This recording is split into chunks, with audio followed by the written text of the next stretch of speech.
സന്തോഷത്തോടെയാണ് നമ്മൾ കർത്താവിൻ്റെ ശുശ്രൂഷകളിൽ പങ്കെടുക്കുന്നത്. നിങ്ങൾ അച്ഛന് വേണ്ടി പ്രാർത്ഥിക്കണം.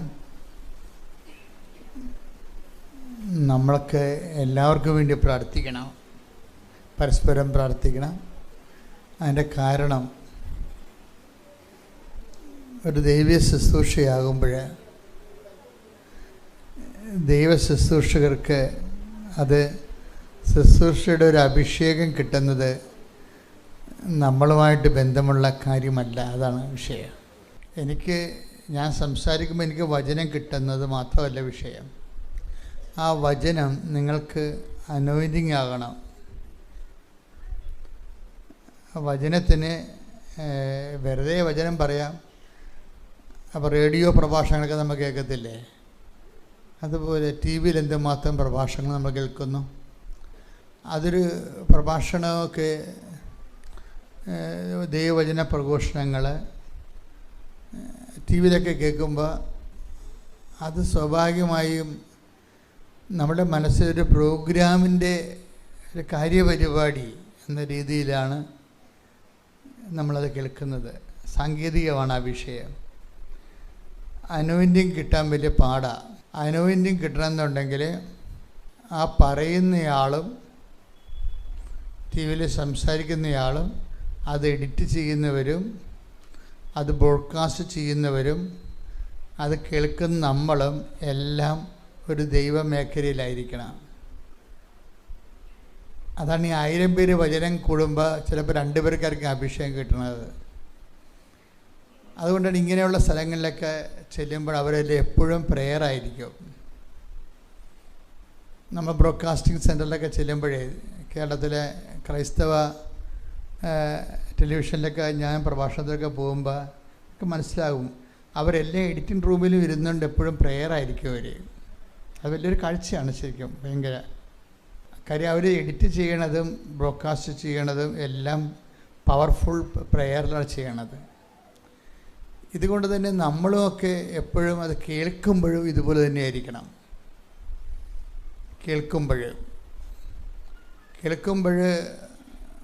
നമുക്ക് കാര്യം ഈ ക്രിസ്തീയമായ എല്ലാ വിഷയങ്ങൾക്കും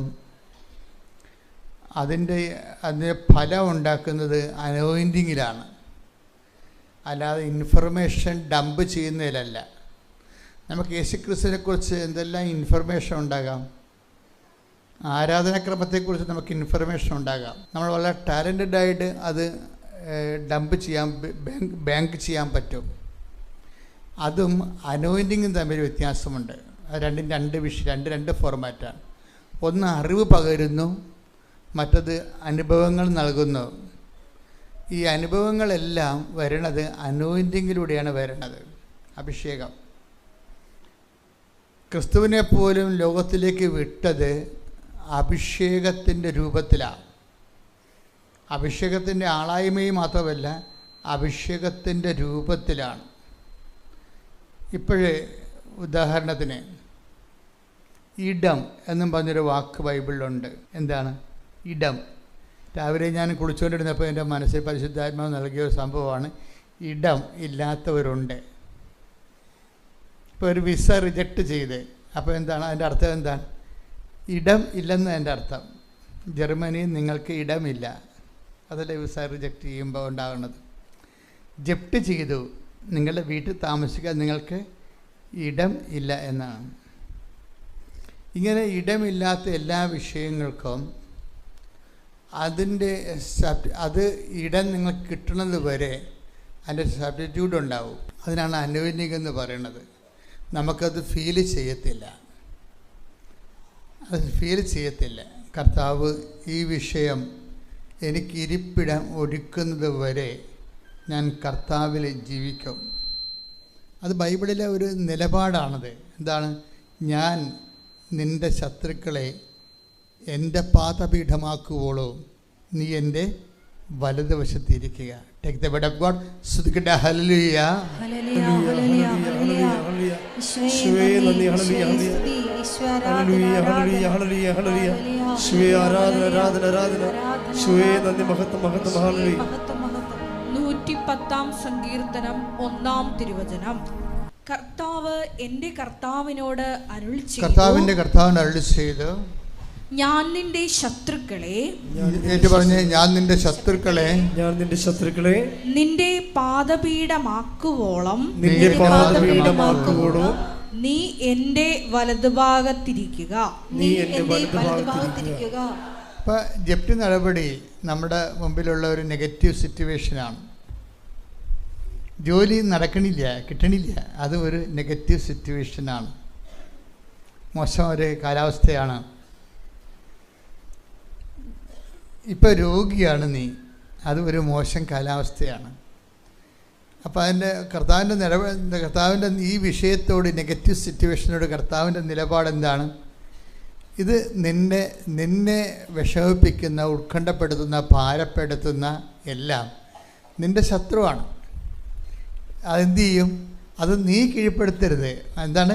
ഞാൻ നിൻ്റെ ശത്രുവിനെ എന്ന് പറഞ്ഞ്, ഞാൻ നിൻ്റെ ശത്രുവിനെ നിന്റെ പാദപീഠമാക്കുവോളം, നിന്റെ കാഴ്ച വിട്ട് ഞാനത് കൊണ്ടുവരും. ഒരു ടൈമിൽ ഈ അവസ്ഥ നീ അതിജീവിക്കും. അതിനെ കയറി നിൽക്കും നീ. അതാണ് നിന്റെ പാദപീഠമാക്കുമെന്ന്. നീ അതിനെ കീഴ്പ്പെടുത്തും. നീ അതിനെ കീഴ്പ്പെടുത്തുന്ന വരെ നീ എന്ത് ചെയ്യണം? നീ എൻ്റെ വലതു ഭാഗത്തിരിക്കണമെന്ന്. കൈയടിച്ച് ശ്രദ്ധിക്കട്ടെ. ഹല്ലേലൂയ. ഉടമ്പടിയുടെ ഒരു ഉദ്ദേശം അതാണ്. എന്താണ്? എൻ്റെ കർത്താവ് എന്നായാലും എൻ്റെ ശത്രുവിനെ കീഴ്പ്പെടുത്തും. അതുവരെ ഞാനെന്ത് ചെയ്യണം? ഞാൻ ഉടമ്പടി ജീവിച്ചുകൊണ്ട് ദൈവത്തിൻ്റെ വലതു ഭാഗത്തിരിക്കും. അതാണ് വിഷയം. അത് ഒരു നടപടിക്രമമാണ്. ഈ വലതു ഭാഗത്തിരിക്കുന്നവൻ എന്ത് ചെയ്യും? അളിഞ്ഞ മോന്തയുമായിട്ടാണ് ഇരിക്കുന്നത്. അതാണ് വിഷയം. വലതു ഭാഗത്തിരിക്കുന്നത് എന്ത് ചെയ്യും? കാറിക്കൂവി നിലയം പിടിച്ചോണ്ടിരിക്കുക. എങ്ങനെ ഇരിക്കും നിങ്ങൾ? കർത്താവിൻ്റെ വലതു ഭാഗത്തിരിക്കുന്നവർ എങ്ങനെയാണ്? കാറിക്കൂവി നിലയം പിടിച്ചോണ്ടിരിക്കുക. വിഷയം തീരണത് വരെ കാറിക്കൂവി നിലവിളിക്കുന്നവർ കർത്താവിൻ്റെ ഇടതുവശത്തായിരിക്കണത്. അതാ വിഷയം. അങ്ങനെ ഒരു വിഷയം ഇല്ല. സാത്താന് വേണ്ടി ഒഴിച്ചിട്ടിരിക്കുന്ന സ്ഥലമാണത്. അതുകൊണ്ടാണ് കർത്താവ് വലതു ഭാഗം എടുത്തു പറയണത്. ദൈവത്തിന് വലതും ഇടതും ഉണ്ടെന്നല്ല എൻ്റെ അർത്ഥം. മറിച്ചെന്താണ്? ദൈവത്തിൻ്റെ വചനമനുസരിച്ച് ജീവിക്കുന്ന ആൾക്കാരെ സൂചിപ്പിക്കാനാണ് വലതു ഭാഗവും ഇടതു ഭാഗവും ഒക്കെ പറയണത്. അല്ല ദൈവത്തിന് വലതും ഇടതും ഉണ്ടായിട്ടല്ല.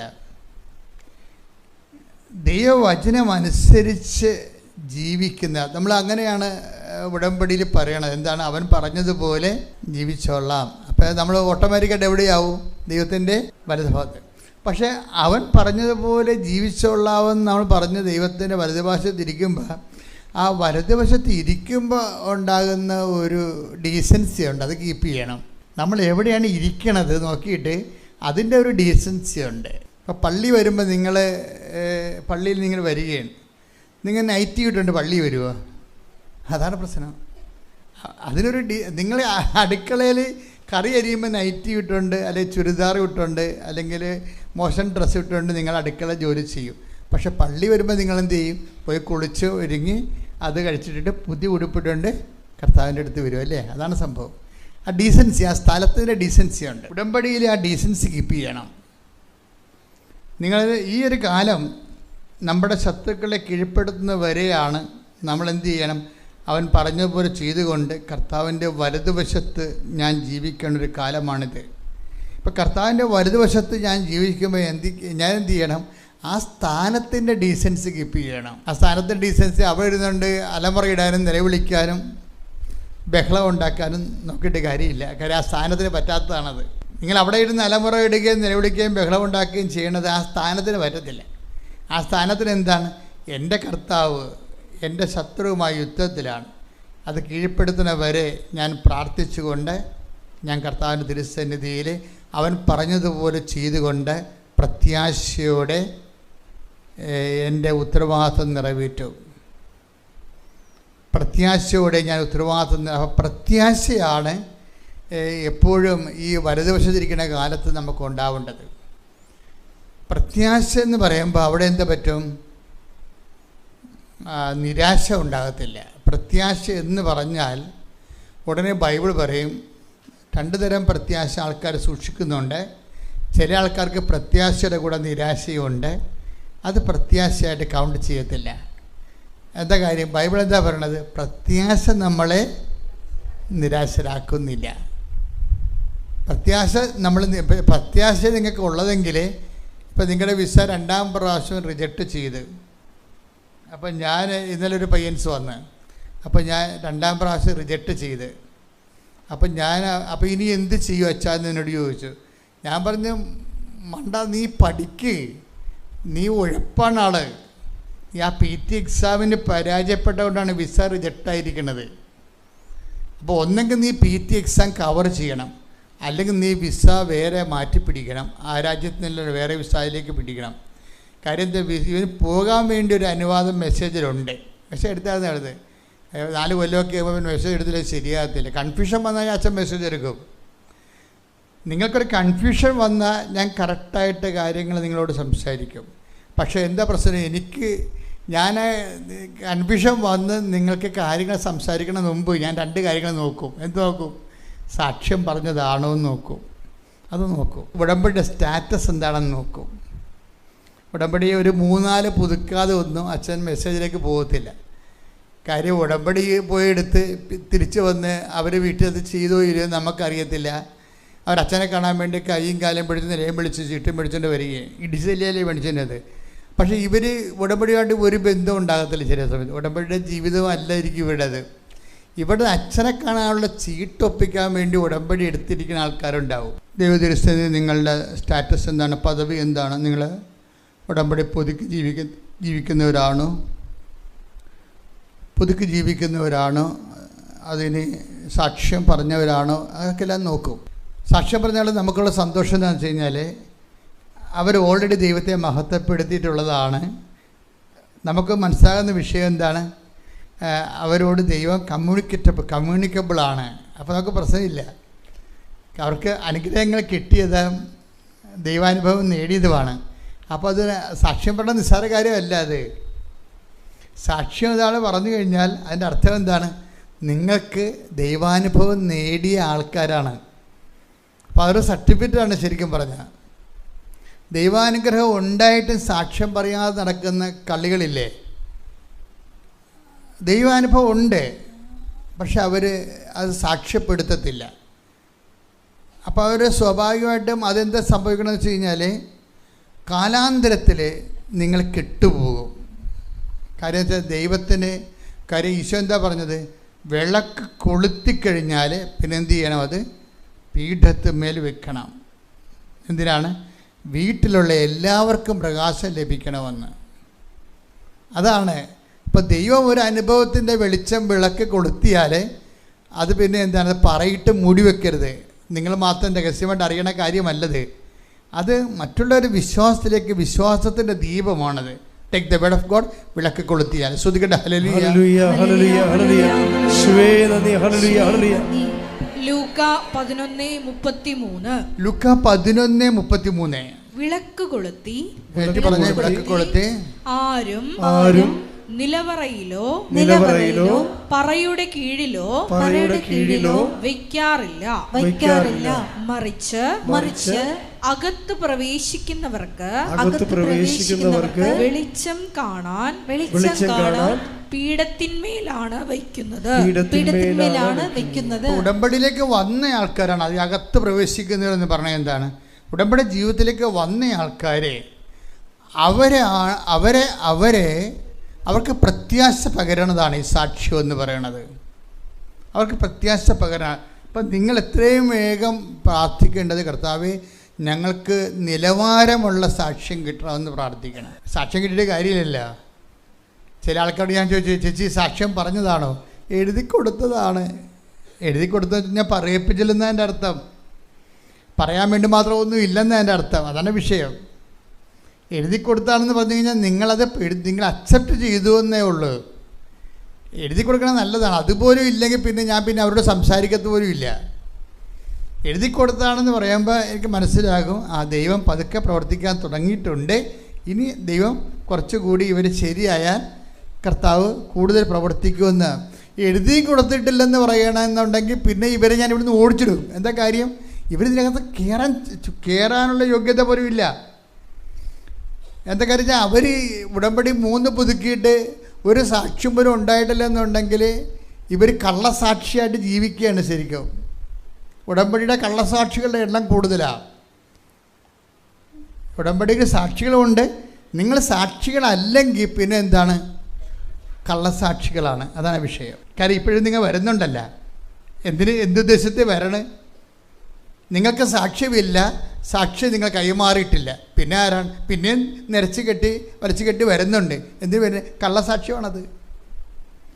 അപ്പം കള്ളസാക്ഷികൾ എത്രയും വേഗം സത്യമായ സാക്ഷ്യത്തിലേക്ക് മാറണം. അവർ ഒന്ന് പ്രാർത്ഥിച്ച്, കർത്താവായ ദൈവമേ, എത്രയും വേഗം എല്ലാവർക്കും സാക്ഷ്യം നൽകാനും സാക്ഷ്യങ്ങൾ എല്ലാവർക്കും വെളിച്ചം കിട്ടാനും പൊതുസാക്ഷികളായി അവരെ ഉയർത്തണമേ.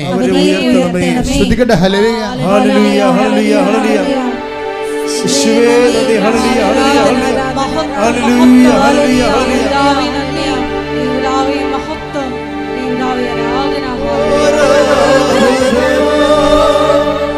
ആരാധന, യേശു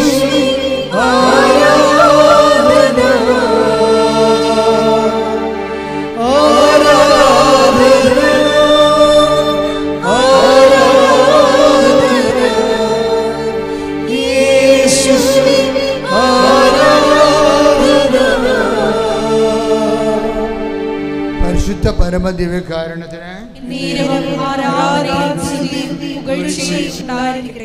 ഇന്നലെ നമ്മുടെ സിന്ധു നെൽസൺ, കൊല്ലത്തെ ഒരു പ്രേക്ഷിതയാണ് സിന്ധു നെൽസൻ്റെ ഒരു സാക്ഷ്യം ഉണ്ടായിരുന്നു. അപ്പോൾ സാക്ഷ്യത്തിൽ അവർ പറയണത് അവർ ഉടമ്പടി പുതുക്കണത് എന്തിനാണെന്നറിയാവോ?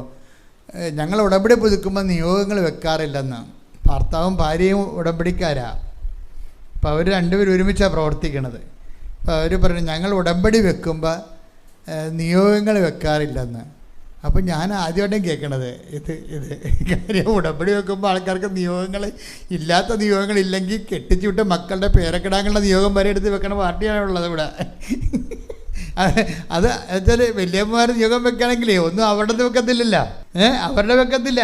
അവർ കെട്ടിച്ചിട്ട മക്കളെ കാര്യങ്ങളൊക്കെയാണ് വെക്കണത്. നിയോഗം വെക്കാൻ വേണ്ടിയാണ് ഈ ഉടമ്പടി ആൾക്കാരെ പുതുക്കണത്. അപ്പോൾ ഇവിടെ ഒരാൾക്കാർ പറയണത് എന്താണെന്നറിയാമോ? ഈ സിന്ധു നെൽസൺ പറയണത് ഞങ്ങൾ ഉടമ്പടി പുതുക്കുമ്പോൾ നിയോഗം വെക്കാറില്ലെന്ന്. അപ്പം ഞാനിവിടെ ഇപ്പോൾ ഉണ്ടായിരുന്നു. ഞാൻ നോക്കി ഇതെന്ത് പരിപാടി, പിന്നെ ഇവരെന്താ വെക്കണത് ഒക്കെ പറയണത്. ഞങ്ങൾ വെക്കണത് ഉടമ്പടി ആൾക്കാർ എടുക്കുന്നതിന് വേണ്ടിയാണ്. മറ്റുള്ളവർ ഉടമ്പടി ജീവിതത്തിലേക്ക് വരാൻ വേണ്ടിയാണ് ഞങ്ങൾ നിയോഗമെന്ന്. അതാണ് വിഷയം. അപ്പോൾ വിഷയം മാറി, വയറ്റിപ്പിഴപ്പ് മാറി, കർത്താവിൻ്റെ കാര്യത്തിലേക്ക് മാറി ഉടമ്പടി. അതാണ് വിഷയം. അപ്പം നമ്മുടെ ഉടമ്പടി ചില ആൾക്കാർ പറയും 10 പുതുക്കുക എന്നൊക്കെ പറയുമ്പോഴും എപ്പോഴും ആ വയറ്റിപ്പിഴപ്പം തന്നെ കിടക്കിയിരിക്കും.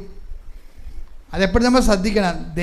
ഇത് മനുഷ്യൻ്റെ വിഷയങ്ങൾ മാറിയിട്ട് ദൈവസ്നേഹം വരുമ്പോൾ പരിശുദ്ധാത്മാവ് അവരോട് പറയും, എടി അതൊക്കെ ഞാൻ ചെയ്തു തരുന്നുണ്ടല്ലോ, നീ അതൊക്കെ വാരിക്കെട്ടി എഴുതേണ്ട വല്ല കാര്യമുണ്ടോ? നീ എൻ്റെ കാര്യങ്ങൾ എഴുതാൻ പറയും. കർത്താവ് പറയും നീ എൻ്റെ കാര്യങ്ങൾ ഉടമ്പടി എഴുതാൻ പറയും.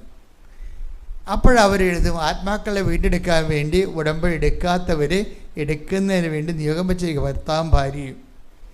അപ്പോൾ വെറുതെ ചുമ്മാ സ്റ്റൈലിനെ കൊണ്ട് നിയോഗം വെച്ചിരിക്കുകയല്ല. രസമുണ്ട്.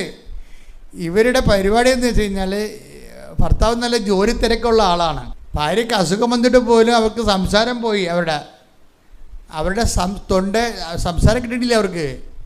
ഈ സംസാരം എന്താ പോയത്? ഇവരിങ്ങനെ കുറങ്ങി സംസാരിച്ചിട്ട് അതെന്താടി അങ്ങനെ പറ്റിയതെന്ന് പോലും ചോദിക്കാൻ വയ്യാത്ത സമയമില്ലാത്ത ആളാണ്. അല്ല വെറുതെ വീട്ടിൽ കുത്തിരിക്കണമല്ല. അയാളുടെ ജോലി ആ ടൈപ്പാണ്. ഒരു ദിവസം ഇവളുടെ സംസാരം മൊത്തം പോയപ്പോൾ ഇവളിങ്ങനെ ആംഗ്യം കാണിച്ച് ആശുപത്രി പോകണമെന്ന്. അപ്പോൾ അയാൾ പറയണേ, ഞാനോർത്ത പോലെ തൈറോയിഡ് വരുന്നില്ല നിനക്ക്, ഇപ്പം എൻ്റെ കൈയൊന്നും ഒഴിഞ്ഞിട്ട് നിന്നെ ആശുപത്രി കൊണ്ടുപോകാനിരിക്കുകയായിരുന്നെന്ന്. അപ്പം ഇയാളുടെ മനസ്സിലുണ്ട് എന്തോ ഒരു കുഴപ്പമുണ്ട്, തൈറോയിഡ് ആയിരിക്കും അത്. അപ്പോൾ അതുകൊണ്ട് ഇപ്പം ഈ കേസെടുത്താൽ പിന്നെ അയാളുടെ ജോലിയെല്ലാം മുടങ്ങും. അതുകൊണ്ട് ആ ജോലി ഒരു പരുവത്തിലെത്തിയിട്ട് ഇവളെയും കൊണ്ട് ആശുപത്രിയിൽ പോകാം, തൈറോയിഡ് ഓപ്പറേറ്റ് ചെയ്യാവുന്ന പറഞ്ഞാണ് ഇയാൾ ഇരിക്കണത്. പക്ഷേ ഇപ്പോൾ ശബ്ദം മൊത്തം പോയി ആളിന്. അപ്പോൾ ഉടനെ നിവർത്തിയില്ലാതെ ഇയാൾ ആശുപത്രി കൊണ്ടുപോകും, വൈഫിനെ ആശുപത്രി കൊണ്ടുപോകും. ആശുപത്രി കൊണ്ടുപോയി അത് സ്കാൻ ചെയ്തൊക്കെ നോക്കിക്കഴിഞ്ഞപ്പോൾ ഉണ്ട് എന്തോ തടിപ്പ് വളരുകയാണ്, തൊണ്ടയിൽ തടിപ്പ് വളരുകയാണ്. അപ്പോൾ ഡോക്ടർ പറഞ്ഞ് ഇത് ഓപ്പറേറ്റ് ചെയ്യാനും സ്വരം പോകും, ഓപ്പറേറ്റ് ചെയ്തില്ലെങ്കിലും സ്വരം പോകും. ചില സമയത്ത് ഓപ്പറേറ്റ് ചെയ്താൽ സ്വരം തിരിച്ച് കിട്ടും. അപ്പോൾ സംഗതി നമ്മുടെ പിടിച്ചാൽ കിട്ടാത്ത അവസ്ഥയായി. അപ്പോൾ ഈ ധാരണ ഇതൊരു ഇത് സത്യസന്ധമായ പ്രേക്ഷിത വേല ചെയ്യുന്ന ഒരാളുടെ അനുഭവങ്ങളാണ്. നമ്മൾ പലരും ഉടമ്പടി എടുക്കുന്ന കാര്യം നമുക്ക് തട്ടുകിടന്ന് ഉണ്ടാകല്ലേ, എങ്ങനെയെങ്കിലും മര്യാദക്ക് സമാധാനത്തിൽ കിടന്ന് ഉറങ്ങാൻ പറ്റണേ, ഉള്ള ഭക്ഷണം കഴിച്ചുകൊണ്ട് അതിനെ നമ്മൾ സുരക്ഷിതമായിരിക്കാൻ വേണ്ടിയാണ് നമ്മൾ ഉടമ്പടി എടുക്കണം. എല്ലാവരും അല്ല, പലരും അങ്ങനെ ചെയ്യണം. പക്ഷേ ഇവിടെ എന്താ പ്രശ്നം? ഇവിടെ ഉടമ്പടി എടുക്കുന്നുണ്ട്, പക്ഷേ പുതിയ പുതിയ അസുഖങ്ങൾ ഈ പാർട്ടിക്ക് വരികയാണ്. അപ്പോൾ ഇവള് എന്ത് ചെയ്തെന്ന് വെച്ചാൽ ഇവള് പറയും ഓപ്പറേഷൻ ഒന്നും ചെയ്യണ്ട. കാര്യം ഇവർക്ക് ഈ അമ്മയിൽ വല്ലാത്ത വിശ്വാസമാണ്. ഉടമ്പടി ചെയ്ത് ജീവിച്ചേ അവർ വേറെ ഒരു ലെവലിലാണ്. അവർ പറഞ്ഞ അമ്മ സുഖപ്പെടുത്തട്ട. അല്ല, ഞാൻ സ്വരമില്ലാതെയാണ് പോകണമെന്ന് അമ്മയ്ക്ക് ആഗ്രഹമുണ്ട്, ഞാൻ സ്വരമില്ലാതെ വർക്ക് ചെയ്യും. സ്വരമില്ലാതെ വർക്ക് ചെയ്യുമെന്നാണ് പറയണതേ. അതാണ് അവരുടെ മനസ്സിലിരിക്കണത്. എന്താണ് അപ്പോഴും പ്രേക്ഷിത പ്രവർത്തനമാണ്. സ്വരമില്ലാതെ വർക്ക് ചെയ്യണമെന്നാണ് അമ്മ ആഗ്രഹിക്കണമെങ്കിൽ ഞാൻ സ്വരമില്ലാതെ വർക്ക് ചെയ്യും. അപ്പോൾ ഓരോ മനുഷ്യരുടെ ഒരു നിലവാര മാറ്റങ്ങളുണ്ടെന്ന് വെച്ച് കഴിഞ്ഞാൽ വല്ലാത്ത നിലവാര മാറ്റമാണ്. അവരതുകൊണ്ട് ദൈവമായിട്ട് ഫൈറ്റ് ചെയ്യാനോ നിരാശപ്പെടാനോ സങ്കടപ്പെടാനോ ഞാൻ ഇത്രയും പ്രേക്ഷിത വരെ ചെയ്തിട്ടും എൻ്റെ സ്വരം പോയല്ലോ. കാര്യം അവൾ സ്വരത്തിൽ പ്രാർത്ഥിക്കുന്ന ആളാണ്.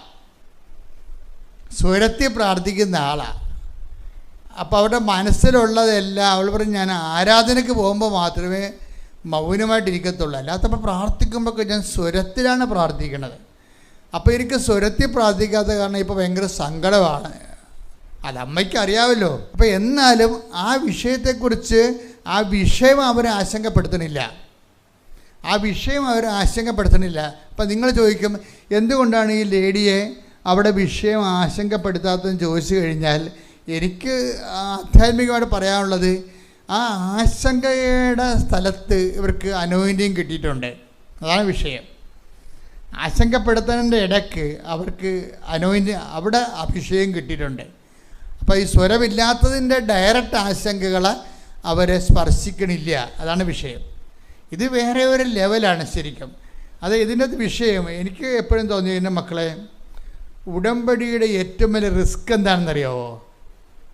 ഇപ്പോൾ നമുക്കറിയാമല്ലോ, നമ്മൾ ആയിരക്കണക്കിന് മനുഷ്യർ ഉടമ്പടി ജീവിക്കണതാണ്.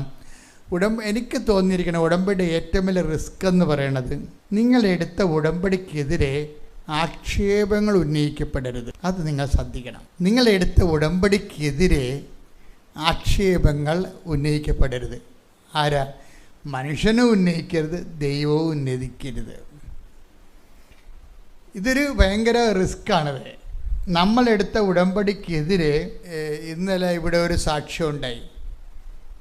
ഇന്നലെ മെനിയെന്ന്. അപ്പോൾ ഞാനത് ശ്രദ്ധിച്ച്.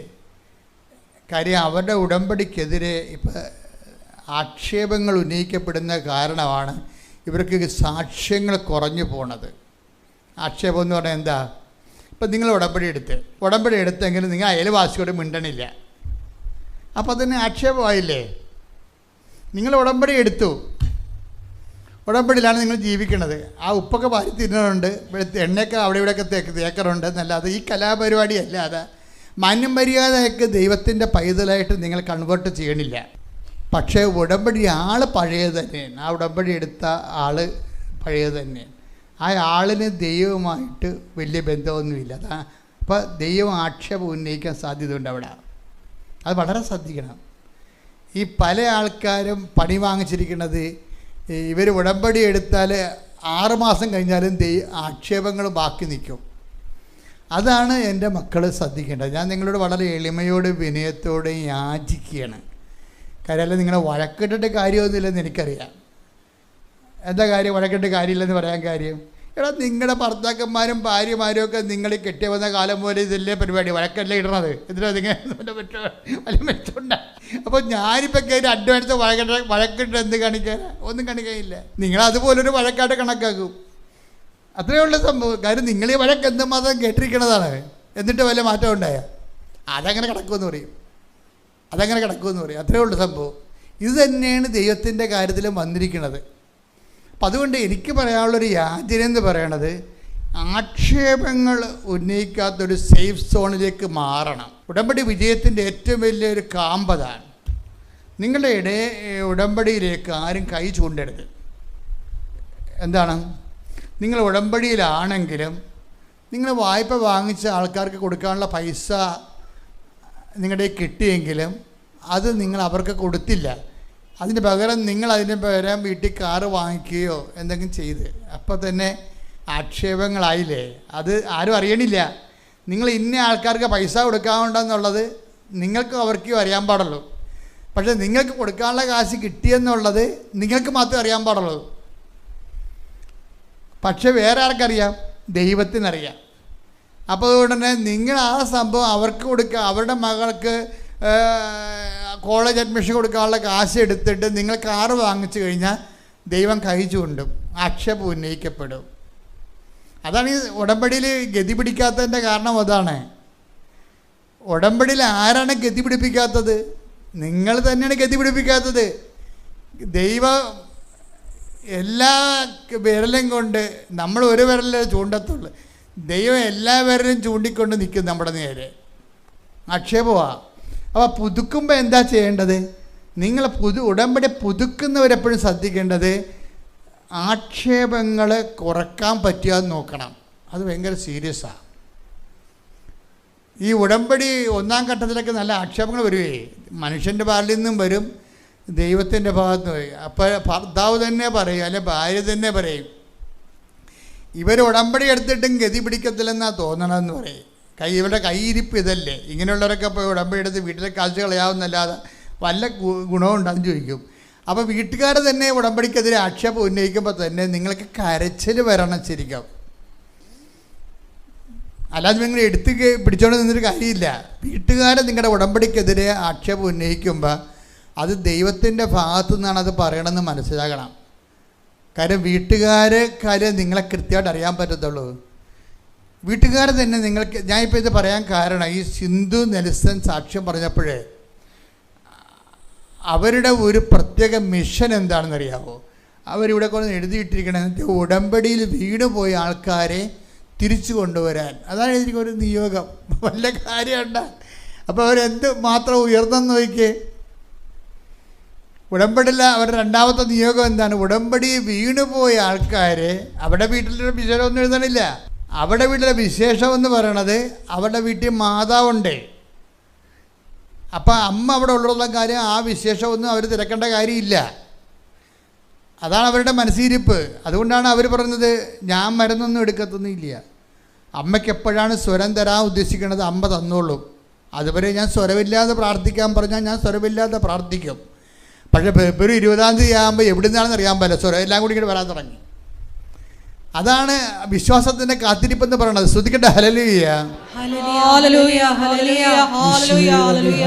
മഹത്വം, മഹത്വം, ആരാധന,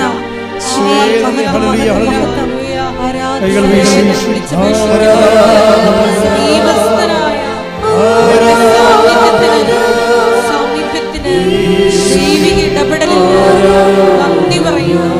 ഹല്ലേലൂയ, ഹല്ലേലൂയ.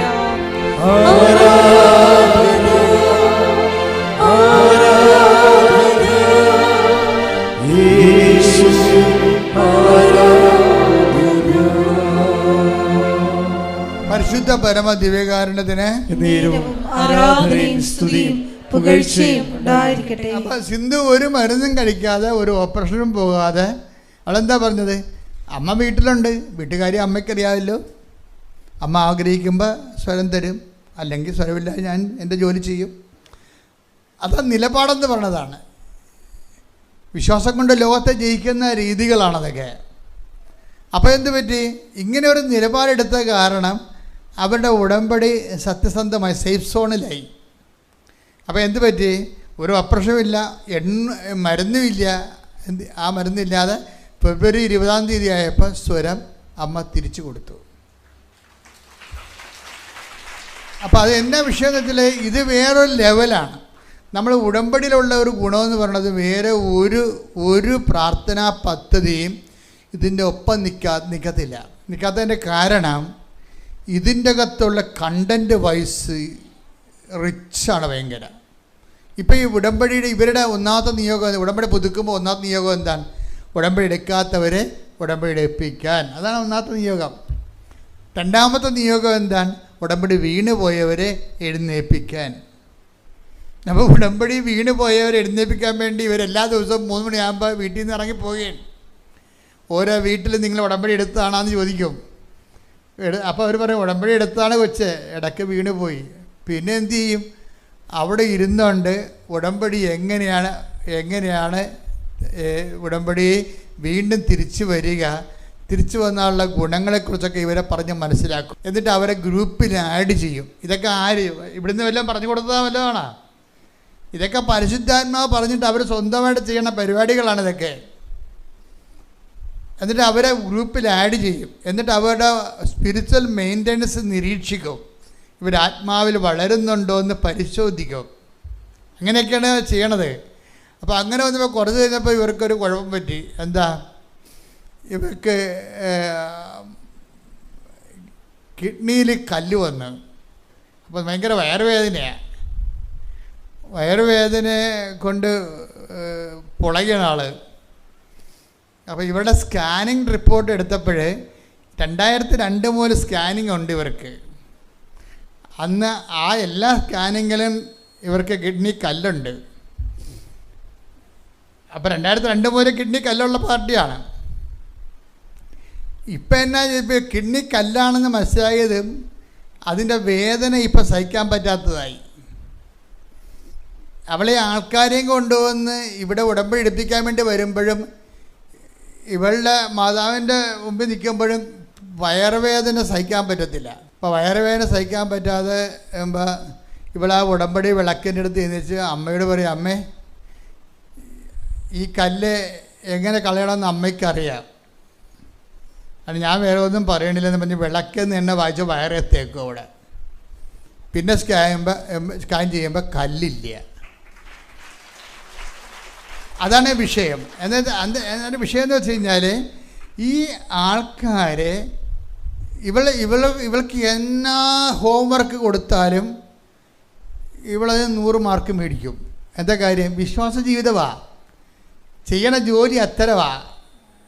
ചില വീടുകളിലൊക്കെ ചെല്ലുമ്പോൾ ഉടമ്പടി എന്തുകൊണ്ടാണ് നിന്ന് പോയെന്ന് ഇപ്പോൾ ചില ആൾക്കാർ പറയും, കൊച്ചെ ഉടമ്പടി എടുത്തതാണ്, ഇപ്പോൾ ഉടമ്പടി കാശുരൂപം കാണാനില്ലെന്നും. അപ്പോൾ ഓരോ വീടിൻ്റെ അവസ്ഥ കണ്ടില്ലേ? ഉടമ്പടി എടുത്ത് അപ്പോൾ ഉടമ്പടി കാശുരൂപം കാണാനില്ലെന്ന് പറയുമ്പോൾ തന്നെ എൻ്റെ അർത്ഥം എന്താ? ഉടമ്പടി നിങ്ങൾ ഉഴപ്പുമ്പോൾ തന്നെ ദൈവം കാശുരൂപം എടുത്ത് മാറ്റും. പ്രമാണമല്ലേ അത്? ഈ കന്നുകാലി എടുത്ത് ഉടമ്പടി കാശുരൂപം എന്നിട്ട് കാര്യമില്ലല്ലോ. ഇത് വയറ്റിപ്പഴപ്പിന് വേണ്ടി ഉടമ്പടി എടുത്ത് ദൈവത്തെ പറ്റിക്കാൻ വന്നിരിക്കുന്ന ജാതിയാണ്. അപ്പോൾ ദൈവത്തെ പറ്റിച്ച് കഴിഞ്ഞാൽ പിന്നെ എന്ത് ചെയ്യും ദൈവം? അപ്പം തന്നെ കാശുരൂപം എടുത്ത് മാറ്റും. അതാണ് ഇവർ പറയണത്, കാശുരൂപം കാണാനില്ലെന്ന്. കാണാനില്ല അല്ല, എടുത്ത് മാറ്റിയതാ. നിങ്ങളിനി അതും കൊണ്ട് ചോദിച്ചുണ്ടാകേണ്ട കാര്യമില്ലല്ലോ. അത് നിങ്ങൾ ദൈവമായിട്ട് എടുത്ത ഉടമ്പടിയുടെ പ്രമാണമാണ് ഈ ഉടമ്പടി കാശുരൂപം എന്ന് പറയണത്. അതിന്മേ തൊട്ട് ആൾക്കാർ വിശ്വാസപ്രമാണം ചൊല്ലിയാണ് പിശാചിനെ വരെ ജയിച്ചിരിക്കുന്നത്. അപ്പം അതുകൊണ്ട് ജീവിക്കുന്ന 10,000 മനുഷ്യർ ഉണ്ട്. നീ ഇവിടെ വന്ന് എടുക്കേണ്ട ഒരു കാര്യമില്ല. നീ പണ്ട് മുതലേ ദൈവത്തിന് ബിസ്ക്കറ്റ് പോലെ തിന്നു തീർക്കണ ഒരു പിശാച. അതിൻ്റെ പേരിലാണ് നീ ഉടമ്പെടുക്കാൻ വേണ്ടി വന്നിരിക്കണത്, വയറ്റിപ്പഴപ്പിന് വേണ്ടിയാ. അപ്പോൾ ഈ ഒരു മൈൻഡ് സെറ്റ് ഉള്ളത് കാരണം ഉടമ്പടി ദൈവം അപ്പം തന്നെ ഇവിടെ ഉടമ്പടിയിലല്ല. ഉടമ്പടി കൺകറൻ്റ് ഇല്ല ഇവക്ക്. ഇവിടെ വന്ന് എന്തൊക്കെ കാണിച്ചു പോയെന്നല്ലാതെ ഇവളുടെ ഉടമ്പടി ദൈവം അംഗീകരിച്ചിട്ടില്ല. മൊത്തം ആക്ഷേപമാണ് ആ ഉടമ്പടിക്ക്. ഉടമ്പടിയുടെ ആയിട്ടുള്ള ഒരു ദൈവത്തിൻ്റെ അനുസരിച്ച് കോമ്പറ്റൻസി ഉണ്ടാവും. ദൈവം ഞാനുമായിട്ട് ഉടമ്പടി ചെയ്യാൻ ഞാൻ യോഗ്യയാണോ എന്ന് ഒരു ആത്മാർത്ഥതയുള്ള ആൾക്കാർ സ്വന്തമായിട്ടെങ്ങനെ ചിന്തിച്ച് നോക്കും. ആ ഒരു ബോധം പോലും ഇല്ലാത്ത കണ്ടവർക്കാണ് ഉടമ്പടി എടുത്തിരിക്കുന്നത്. Am a person competent person to deal with in covenant with God. അങ്ങനെ ഒരു ഡീല് കവനൻ്റുമായിട്ട് ദൈവത്തോട് ചെയ്യാൻ ഞാൻ യോഗ്യനാണെന്ന് ഒരു ബോധമുള്ളവൻ, ഒരു 10 10 പൈസക്ക് ബോധമുള്ളവൻ ചിന്തിക്കത്തില്ലേ, ഈ 10 പൈസയുടെ ബോധം പോലും ഇല്ലാത്ത വന്ന് ഉടമ്പടി എടുത്തിട്ടുണ്ട്. അവർ നമുക്ക് ഭീഷണിയാണ് ശരിക്കും പറഞ്ഞാൽ. കാര്യം എന്താണ്? ദൈവം ഈ ജന്മത്തിലല്ല അടുത്ത ജന്മത്തിലും അവരുടെ വീടിൻ്റെ വാതിൽക്കൽ കൂടി പോകത്തില്ല. ഈ പണ്ടാരം ഉടമ്പടി എടുത്തു കഴിഞ്ഞാൽ ബാക്കിയുള്ള ആൾക്കാർ വിചാരിക്കും അവൾ ഉടമ്പടി എടുത്തല്ലേ, അവൾക്കൊരു ഗുണമുണ്ടായില്ലല്ലോ എന്ന് ചോദിക്കും. അവളുടെ എങ്ങനെ ഗുണമുണ്ടാവും? അവളെ ഗുണം പിടിപ്പിക്കത്തില്ലല്ലോ. അവൾ അതിന് ദൈവത്തിന് വേണ്ടിയല്ലോ ഉടമ്പടി എടുത്തിരിക്കണത്. ഈ ഒരു വിഷയമുള്ളത് കാരണം ഉടമ്പടി നിങ്ങൾ ശ്രദ്ധിക്കണം. കാര്യം ഉടമ്പടി ആക്ഷേപരഹിതമായിരിക്കണം. ഉടമ്പടി ആക്ഷേപരഹിതമായിരിക്കണം. അത് ദൈവവും നമുക്കെതിരെ ആക്ഷേപം ഉണ്ടാക്കരുത്, മനുഷ്യനും നമുക്കെതിരെ ആക്ഷേപം ഉണ്ടാക്കരുത്. പ്രാർത്ഥിക്കുക. കർത്താവായ ദൈവമേ, അങ്ങയോട് ഞാൻ ചെയ്ത ഉടമ്പടി ജീവിതം ജീവിതം കൊണ്ട് സാക്ഷ്യമാകാൻ എന്നെ സഹായിക്കണമേ. എന്റെ ഉടമ്പടികള് മനുഷ്യന്റെ മുമ്പിലോ ദൈവത്തിന്റെ സന്നിധിയിലോ ആക്ഷേപരഹിതമാകാൻ എന്നെ സഹായിക്കണമേ. അപ്പൊ ഉടമ്പടി ആക്ഷേപരഹിതമായി കഴിഞ്ഞാൽ നിങ്ങൾക്കറിയാമല്ലോ, ദൈവത്തിൻ്റെ ഏറ്റവും വലിയ ഗുണം നമുക്ക് ഒരു മനുഷ്യനെ ഇപ്പം കല്യാണം കഴിക്കാൻ വരുമ്പോഴൊക്കെ എന്ത് പറ്റി ചേച്ചി അവർ പെട്ടെന്ന് പിരിഞ്ഞല്ല എന്നൊക്കെ പറയുമ്പോൾ അവർ പറയും എൻ്റെ അച്ഛ ചക്കയാണ് ചോദിച്ചതൊക്കെ, ഞങ്ങളുടെ വീട്ടിൽ വന്ന് സംസാരിച്ചു, ഞങ്ങളും സംസാരിച്ചു, പെട്ടെന്നായിരുന്നു കല്യാണം നടത്തേണ്ടത്, അവർക്ക് സമയമില്ല, ഇനി ലീവില്ല, ഞങ്ങൾ ചെയ്തു പോയതാണ്. ഇപ്പം അവന് അവിടെ പെണ്ണുണ്ട്, അവൾക്ക് അവിടെ ലൈനുണ്ടെന്നൊക്കെ പറഞ്ഞുകൊണ്ടാണ് ഇപ്പം പ്രശ്നം വന്നിരിക്കണത്. ഇതൊന്നും അന്വേഷിക്കാൻ നമുക്ക് നേരമില്ല. കാര്യം നമ്മുടെ കൈപ്പിടിയിൽ നിൽക്കുന്ന ആൾക്കാരല്ല ഇവർ, വേറെ രാജ്യത്ത് ജീവിക്കണാണ്. അത് കാരണം നമ്മൾ വീട്ടുകാരെന്ന് പറഞ്ഞ പാവ ഇങ്ങനെ എന്തെങ്കിലുമൊക്കെ ചെയ്ത് ഇങ്ങനെ കല്യാണം ഒപ്പിച്ച് കൊടുക്കുക എന്നുള്ളതല്ലാതെ 10 പേരെ വിളിക്കുക എന്നുള്ളതല്ലാതെ ഇനിയിപ്പോൾ നമ്മൾ വീട്ടുകാർ അതിനു വേണ്ടി തുനിഞ്ഞിറങ്ങിയില്ലെങ്കിലും അവരവരുടെ രീതിയിൽ പോയി ജീവിക്കും. ജീവിതം ആവശ്യത്തിനൊക്കെ എല്ലാം കഴിഞ്ഞിട്ടായിരിക്കും വന്നത് ഇവിടെ, അത് വേറെ വിഷയം. അതിപ്പോൾ ഇവരൊന്നും പറയാൻ പറ്റാത്തതുകൊണ്ട് പറയണില്ല. അപ്പോൾ ഇങ്ങനെയുള്ള വിഷയങ്ങളൊക്കെ ഉള്ളത് കാരണം പലപ്പോഴും നമ്മുടെ ജീവിതത്തിലെ ഉടമ്പടിയോട് വിശ്വസ്തത കാണിക്കാൻ നമുക്ക് പറ്റാതെ വരും. കാര്യം എന്താ? നമ്മുടെ ജീവിതത്തോട് തന്നെ നമുക്ക് വിശ്വസ്തതയില്ല. വിശ്വസ്തത ഒരു വിഷയം പോലുമല്ല. അപ്പം അതുകൊണ്ട് അങ്ങനെയുള്ള ആൾക്കാർക്ക് അനുതാപം ഉണ്ടാകാനും താമസിക്കും. കാര്യത്തിൽ കഴിഞ്ഞാൽ ഈ കാലഘട്ടങ്ങളിലെ അനുതാപത്തിന് ഒരു വ്യക്തിക്ക് അനുതാപം ഉണ്ടാകാൻ പഴയ കാലങ്ങളിലെ മെഷീനറിയോ ഇൻസ്ട്രുമെൻറ്റോ പറ്റത്തില്ല. കാരണം ഇൻഫിഡേലിറ്റി എന്നുള്ളത് ഈ തലമുറയുടെ ഇൻബിൽട്ടായിട്ടുള്ള സംഭവമാണ്. രാവിലെ ഒരു തവണ ലൈൻ അടിക്കും, ഉച്ചയ്ക്ക് വേറെ ഒരു ലൈൻ അടിക്കും, വേറെ മാറ്റും, അപ്പം നാളെ വേറെ ആദ്യം ലൈൻ അടിച്ചാൽ ആദ്യം തേക്കും. ഇങ്ങനെ വാക്കിലും പ്രവർത്തികളിലും ഒക്കെ മൊത്തം ഇൻഫിഡലിറ്റി അവരുടെ ജീവിതത്തിൻ്റെ ഒരു ഭാഗമായത് കാരണം ഇത്രയും അവിശ്വസ്തത ജീവിതത്തിലെ അവിശ്വസ്തത ഒരു പ്രശ്നമല്ല. സ്വന്തം നിലനിൽപ്പിന് വേണ്ടി ഓരോരോ ആൾക്കാരുമായിട്ട് ബന്ധം ചേർന്ന് ഇവർക്ക് ചെയ്യണേ എന്താണെന്ന് വെളിവില്ലാതെ വന്നിട്ടും അങ്ങനെയുള്ളൊരു ഉടമ്പടി എടുക്കുമ്പോഴും വിശ്വസ്തയുടെ പ്രശ്നങ്ങൾ വരും. അതെപ്പോഴും നമ്മളെ വളരെ ശ്രദ്ധിക്കണം. ഒന്ന് പ്രാർത്ഥിച്ചേ. കർത്താവായ ദൈവമേ, വിശ്വാസത്തെക്കാൾ ഉപരി വിശ്വസ്തതയാണ് ഉടമ്പടിയുടെ മുഖമുദ്രയെന്ന് മനസ്സിലാക്കി എന്റെ അനുതാപങ്ങളെ വിശ്വസ്തതയെ അടിസ്ഥാനപ്പെടുത്തിക്കൊണ്ട് അനുതാപം നൽകുന്നതിനായി എന്നെ അഭിഷേകം ചെയ്യണമേ. ശ്രുതിക്കട്ടെ. ഹല്ലേലൂയ. പരിശുദ്ധ പരമ ദിവ്യകാരുണ്യത്തിന് ആരാധനയും സ്തുതിയും പുകഴ്ചയും ഉണ്ടായിരിക്കട്ടെ. അപ്പോൾ ഇവരുടെ മൂന്നാമത്തെ നിയോഗം എന്താണെന്നറിയാവോ? മൂന്നാമത്തെ നിയോഗം ഉടമ്പടിയിലെ കാരുണ്യ പ്രവർത്തികൾ മുടങ്ങിപ്പോയ ആൾക്കാരെ കാരുണ്യ പ്രവർത്തിയിലേക്ക് തിരിച്ചു കൊണ്ടുവരണതാണ്. നിയോഗങ്ങൾ കേട്ടില്ലേ? അതായത് ഇവിടെ മൂന്നാമത്തെ നിയോഗം. ആദ്യത്തെ നിയോഗം എന്തായിരുന്നു? ഉടമ്പടി എടുക്കാത്ത എടുപ്പിക്കുക. രണ്ടാമത്തെ നിയോഗം എന്തായിരുന്നു? ഉടമ്പടി വീണുപോയവരെ താങ്ങി നിർത്തുക. മൂന്നാമത്തെ നിയോഗം എന്താണ്? ഉടമ്പടിയിലെ കാരുണ്യ പ്രവർത്തികളില്ലാത്തവരെ കണ്ടുപിടിച്ചുകൊണ്ട് അവരെ കൊണ്ട് കാരുണ്യ പ്രവൃത്തി ചെയ്യിക്കുക. അതിനെ വീട്ടിൽ പോയി കുത്തിരിക്കണേ ഓരോരുത്തൻ്റെ. എങ്ങനെയാണ് കാരുണ്യ പ്രവൃത്തി ചെയ്യണത്? കാരുണ്യ പ്രവൃത്തി ചെയ്യാൻ വേണ്ടി ഒരു പ്രോജക്റ്റ് ഉണ്ടാക്കി കൊടുക്കുകയാണ് അവർക്ക്. എന്താ പ്രോജക്റ്റ്? ഒരു വീട് ജപ്തി വന്ന് അത് മൊത്തം പോയി. അവർ മൊത്തം പോയി. ആ വീട് ജപ്തി ചെയ്ത് പോയി. പിന്നെ എന്താണ്, അവർ ടർപ്പോളെ താഴെ താമസിക്കണം ഇപ്പോൾ ഒരു വീട്ടുകാർ. അപ്പോൾ അതൊരു പ്രോജക്റ്റായിട്ട് ഇവരെടുത്ത് ആ ചേച്ചിക്ക് എന്താണ്, അവിടെ യൂട്രസ് ഇറങ്ങിക്കൊണ്ടിരിക്കുകയാണ്. എന്തൊരു കഷ്ടമാണ് മനുഷ്യൻ അനുഭവിക്കണമെന്ന് നോക്കിയേ. ജപ്തി വന്ന് അവർ മഴയത്തായിപ്പോയി, അവൻ്റെ താമസിച്ചിട്ടും അവരുടെ യൂട്രസ് ഇറങ്ങി ബ്ലീഡിങ് ആയി. അപ്പോൾ ഇവർ അവിടെ ചെന്ന് അങ്ങനെ ആ കുടുംബത്തെ കണ്ടുപിടിച്ചിട്ട് എന്ത് ചെയ്ത്, ഈ കാരുണ്യ പ്രവൃത്തി ചെയ്യാത്ത ആൾക്കാരെല്ലാം വീട്ടിൽ പോയിട്ട് ഉടമ്പടി എടുത്തിട്ടുണ്ട്. കാരുണ്യ പ്രവൃത്തി ഇല്ല, അവർക്ക് അറിയത്തില്ല എന്താണെന്ന്. കാര്യം മോളിൽ പോയിരുന്ന് ഉറങ്ങിയ പാർട്ടി ആയിരിക്കും. അതാണ് വിഷയം. അവിടെ നിന്നുണ്ട് മൊബൈലൊക്കെ ഞാൻ ഇടയ്ക്ക് ചിലപ്പോൾ ഈ പുതുക്കാൻ വേണ്ടി പോയിരിക്കുന്ന സ്ഥലത്ത് കൂടി നമ്മൾ ഒന്ന് പോയി നോക്കിയേ, അവിടെ പോയിരുന്നുണ്ട് ഈ മൊബൈലൊക്കെ നോക്കിക്കൊണ്ടിരിക്കുകയാണേ കുറേ പേര്. അതാണ് അതൊക്കെ കാണുമ്പോൾ അറിയാൻ പറ്റൂ.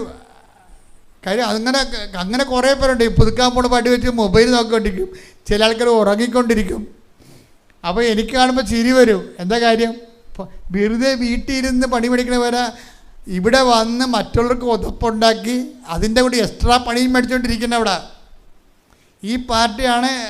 ഈ കാരുണ്യ പ്രവൃത്തി മുടങ്ങിക്കഴിഞ്ഞാൽ അപ്പം തന്നെ ഉടമ്പടി കട്ടാകുമല്ലോ. അവൻ പറയണ പോലെ ചെയ്തോളാമെന്നാണല്ലോ പറഞ്ഞിരിക്കുന്നത്. അവൻ പറഞ്ഞ കാര്യം മുഴുവൻ കാരുണ്യ പ്രവൃത്തിയാണല്ലോ. ഞാൻ രോഗിയായിരുന്നു, നിങ്ങളെന്നെ സന്ദർശിച്ചു. ഞാൻ നഗ്നനായിരുന്നു, നിങ്ങളെന്നെ ഉടുപ്പിച്ചു. ഞാൻ കരഗ്രഹവസ്ഥയായിരുന്നു, നിങ്ങളെന്നെ സന്ദർശിച്ചു. അതെല്ലാം അവൻ പറയണ പോലെ ചെയ്യണതെല്ലാം കാരുണ്യ പ്രവൃത്തിയാണ്. ആ കാരുണ്യ പ്രവൃത്തി ചെയ്യാതെ ഇരിക്കുമ്പോൾ തന്നെ ഓട്ടോമാറ്റിക്കായിട്ട് ഉടമ്പടി പോവുകയില്ല. അപ്പം തന്നെ പിന്നെ പതുക്കെ അവസാനം മാത്രമേ ഈ ബ്രെയിൻ ഡെത്ത് പോലെയാണ് വരണത്. ഉടമ്പടിക്ക് ആശീർവാദം പോയാൽ ഓർക്കണം എന്താണ്, ബ്രെയിൻ ഡെത്തായെന്ന് നടക്കണം. എല്ലാം അവസാനം മരിക്കണം. എല്ലാ അവയവങ്ങളും നമ്മൾ മരിക്കുമ്പോൾ ആദ്യം മരിക്കണത് എന്തായിരിക്കും, കാലായിരിക്കും മരിക്കണത് അല്ലേ. വൈദ്യശാസ്ത്രത്തിൽ അറിയാൻ ഡോക്ടർമാർക്ക് ഉണ്ടല്ലോ ഇവിടെ. ആദ്യം മരിക്കുന്നത് കാലാണ്. കാല് മരിച്ചു കഴിയുമ്പോൾ തന്നെ പിന്നീട് കുറച്ച് ഭാഗങ്ങളായിട്ട് മരിച്ച് ഹൃദയം നിന്ന് അവസാനം 10 മിനിറ്റോളം ബ്രെയിനിൽ കറണ്ട് ഉണ്ടാകും. അവസാനം ബ്രെയിനും മരിക്കും. ഇങ്ങനെയാണ് മനുഷ്യൻ മരിച്ചു തീരണമെന്ന് വിചാരിക്കണത്. അപ്പം അതുപോലെ തന്നെ കാല് മരിക്കുമ്പോൾ തന്നെ ഓർക്കുക, കാരുണ്യ പ്രവൃത്തി പോയി. കാലില്ലാതെ കാരുണ്യ പ്രവൃത്തി ഇല്ലല്ലോ. എവിടെയെങ്കിലും പോകണ്ടേ? ഞാൻ ഈ സന്ദർശിക്കാൻ പോകണമെങ്കിൽ രോഗികളെ സന്ദർശിക്കണ്ടേ? അപ്പോൾ രോഗികളെ സന്ദർശിച്ചിട്ട് കുറേ നാളായെന്ന് കേൾക്കുമ്പോൾ തന്നെ എൻ്റെ അർത്ഥം എന്താണ്, സന്ദർശനവും സഞ്ചാരവും ഒന്നും ഇല്ല, കാല് മരിച്ചു. ഉടമ്പടി മരിക്കണം. കാരുണ്യ പ്രവൃത്തി മരിച്ചാൽ കാല് മരിച്ച പോലെയാകും. ഒരു വ്യക്തിയുടെ ജീവിതത്തിൽ ആദ്യം മരിക്കുന്നത് കാലാണ്. കാരുണ്യ പ്രവൃത്തി മരിച്ചു കഴിഞ്ഞാൽ ഒരു മനുഷ്യൻ സഞ്ചാരിച്ച് മറ്റ് സ്ഥലങ്ങളിൽ കർത്താവെല്ലാം കാല് വെച്ചാൽ സംസാരിച്ചിരിക്കണത്. ഞാൻ കാരാഗ്രഹവാസിയായിരുന്നു, നിങ്ങൾ എന്നെ സന്ദർശിക്കണമെങ്കിൽ എന്ത് വേണം, കാല് വേണ്ടേ? അല്ലേ? ഞാൻ രോഗിയായിരുന്നു, നിങ്ങളെന്നെ സന്ദർശിച്ചു. അപ്പോൾ അതെല്ലാം നമ്മൾ ചെന്ന് ചെയ്യേണ്ട കാര്യങ്ങളാണ്. ചെന്ന് ചെയ്യണില്ല, വെറുതെ പ്രത്യക്ഷ പ്രാർത്ഥന ചൊല്ലി വീട്ടിൽ ഇരിക്കണമെങ്കിൽ അരക്ക് താഴെ തളർന്ന് കിടക്കണി പിശാച്. ഉടമ്പടി എടുക്കേണ്ട കാര്യമില്ല, ചെയ്യേണ്ട കാര്യമില്ല. നിങ്ങൾ വെറുതെ വിശ്വാസ പ്രമാണവും പ്രത്യക്ഷ പ്രാർത്ഥന ചൊല്ലി വീട്ടിൽ ഇരിക്കണമെങ്കിൽ അരക്ക് താഴെ തളർന്ന് കിടക്കുകയാണ്. നിങ്ങൾ കറക്റ്റ് ചെയ്തില്ല എന്നുണ്ടെങ്കിൽ ഈ ഉടമ്പടി നിങ്ങൾക്ക് തിരിഞ്ഞു കുത്താൻ തുടങ്ങും. പ്രാർത്ഥിക്കുക, കർത്താവായ ദൈവമേ, സുവിശേഷ ശുശ്രൂഷകള് അങ്ങയോട് പറഞ്ഞതുപോലെ അങ്ങയുടെ സ്നേഹത്തിന്റെ സാക്ഷ്യമായി ചെയ്യാൻ എന്നെ സഹായിക്കണമേ. ശ്രദ്ധിക്കട്ടെ. ഹല്ലേലൂയ.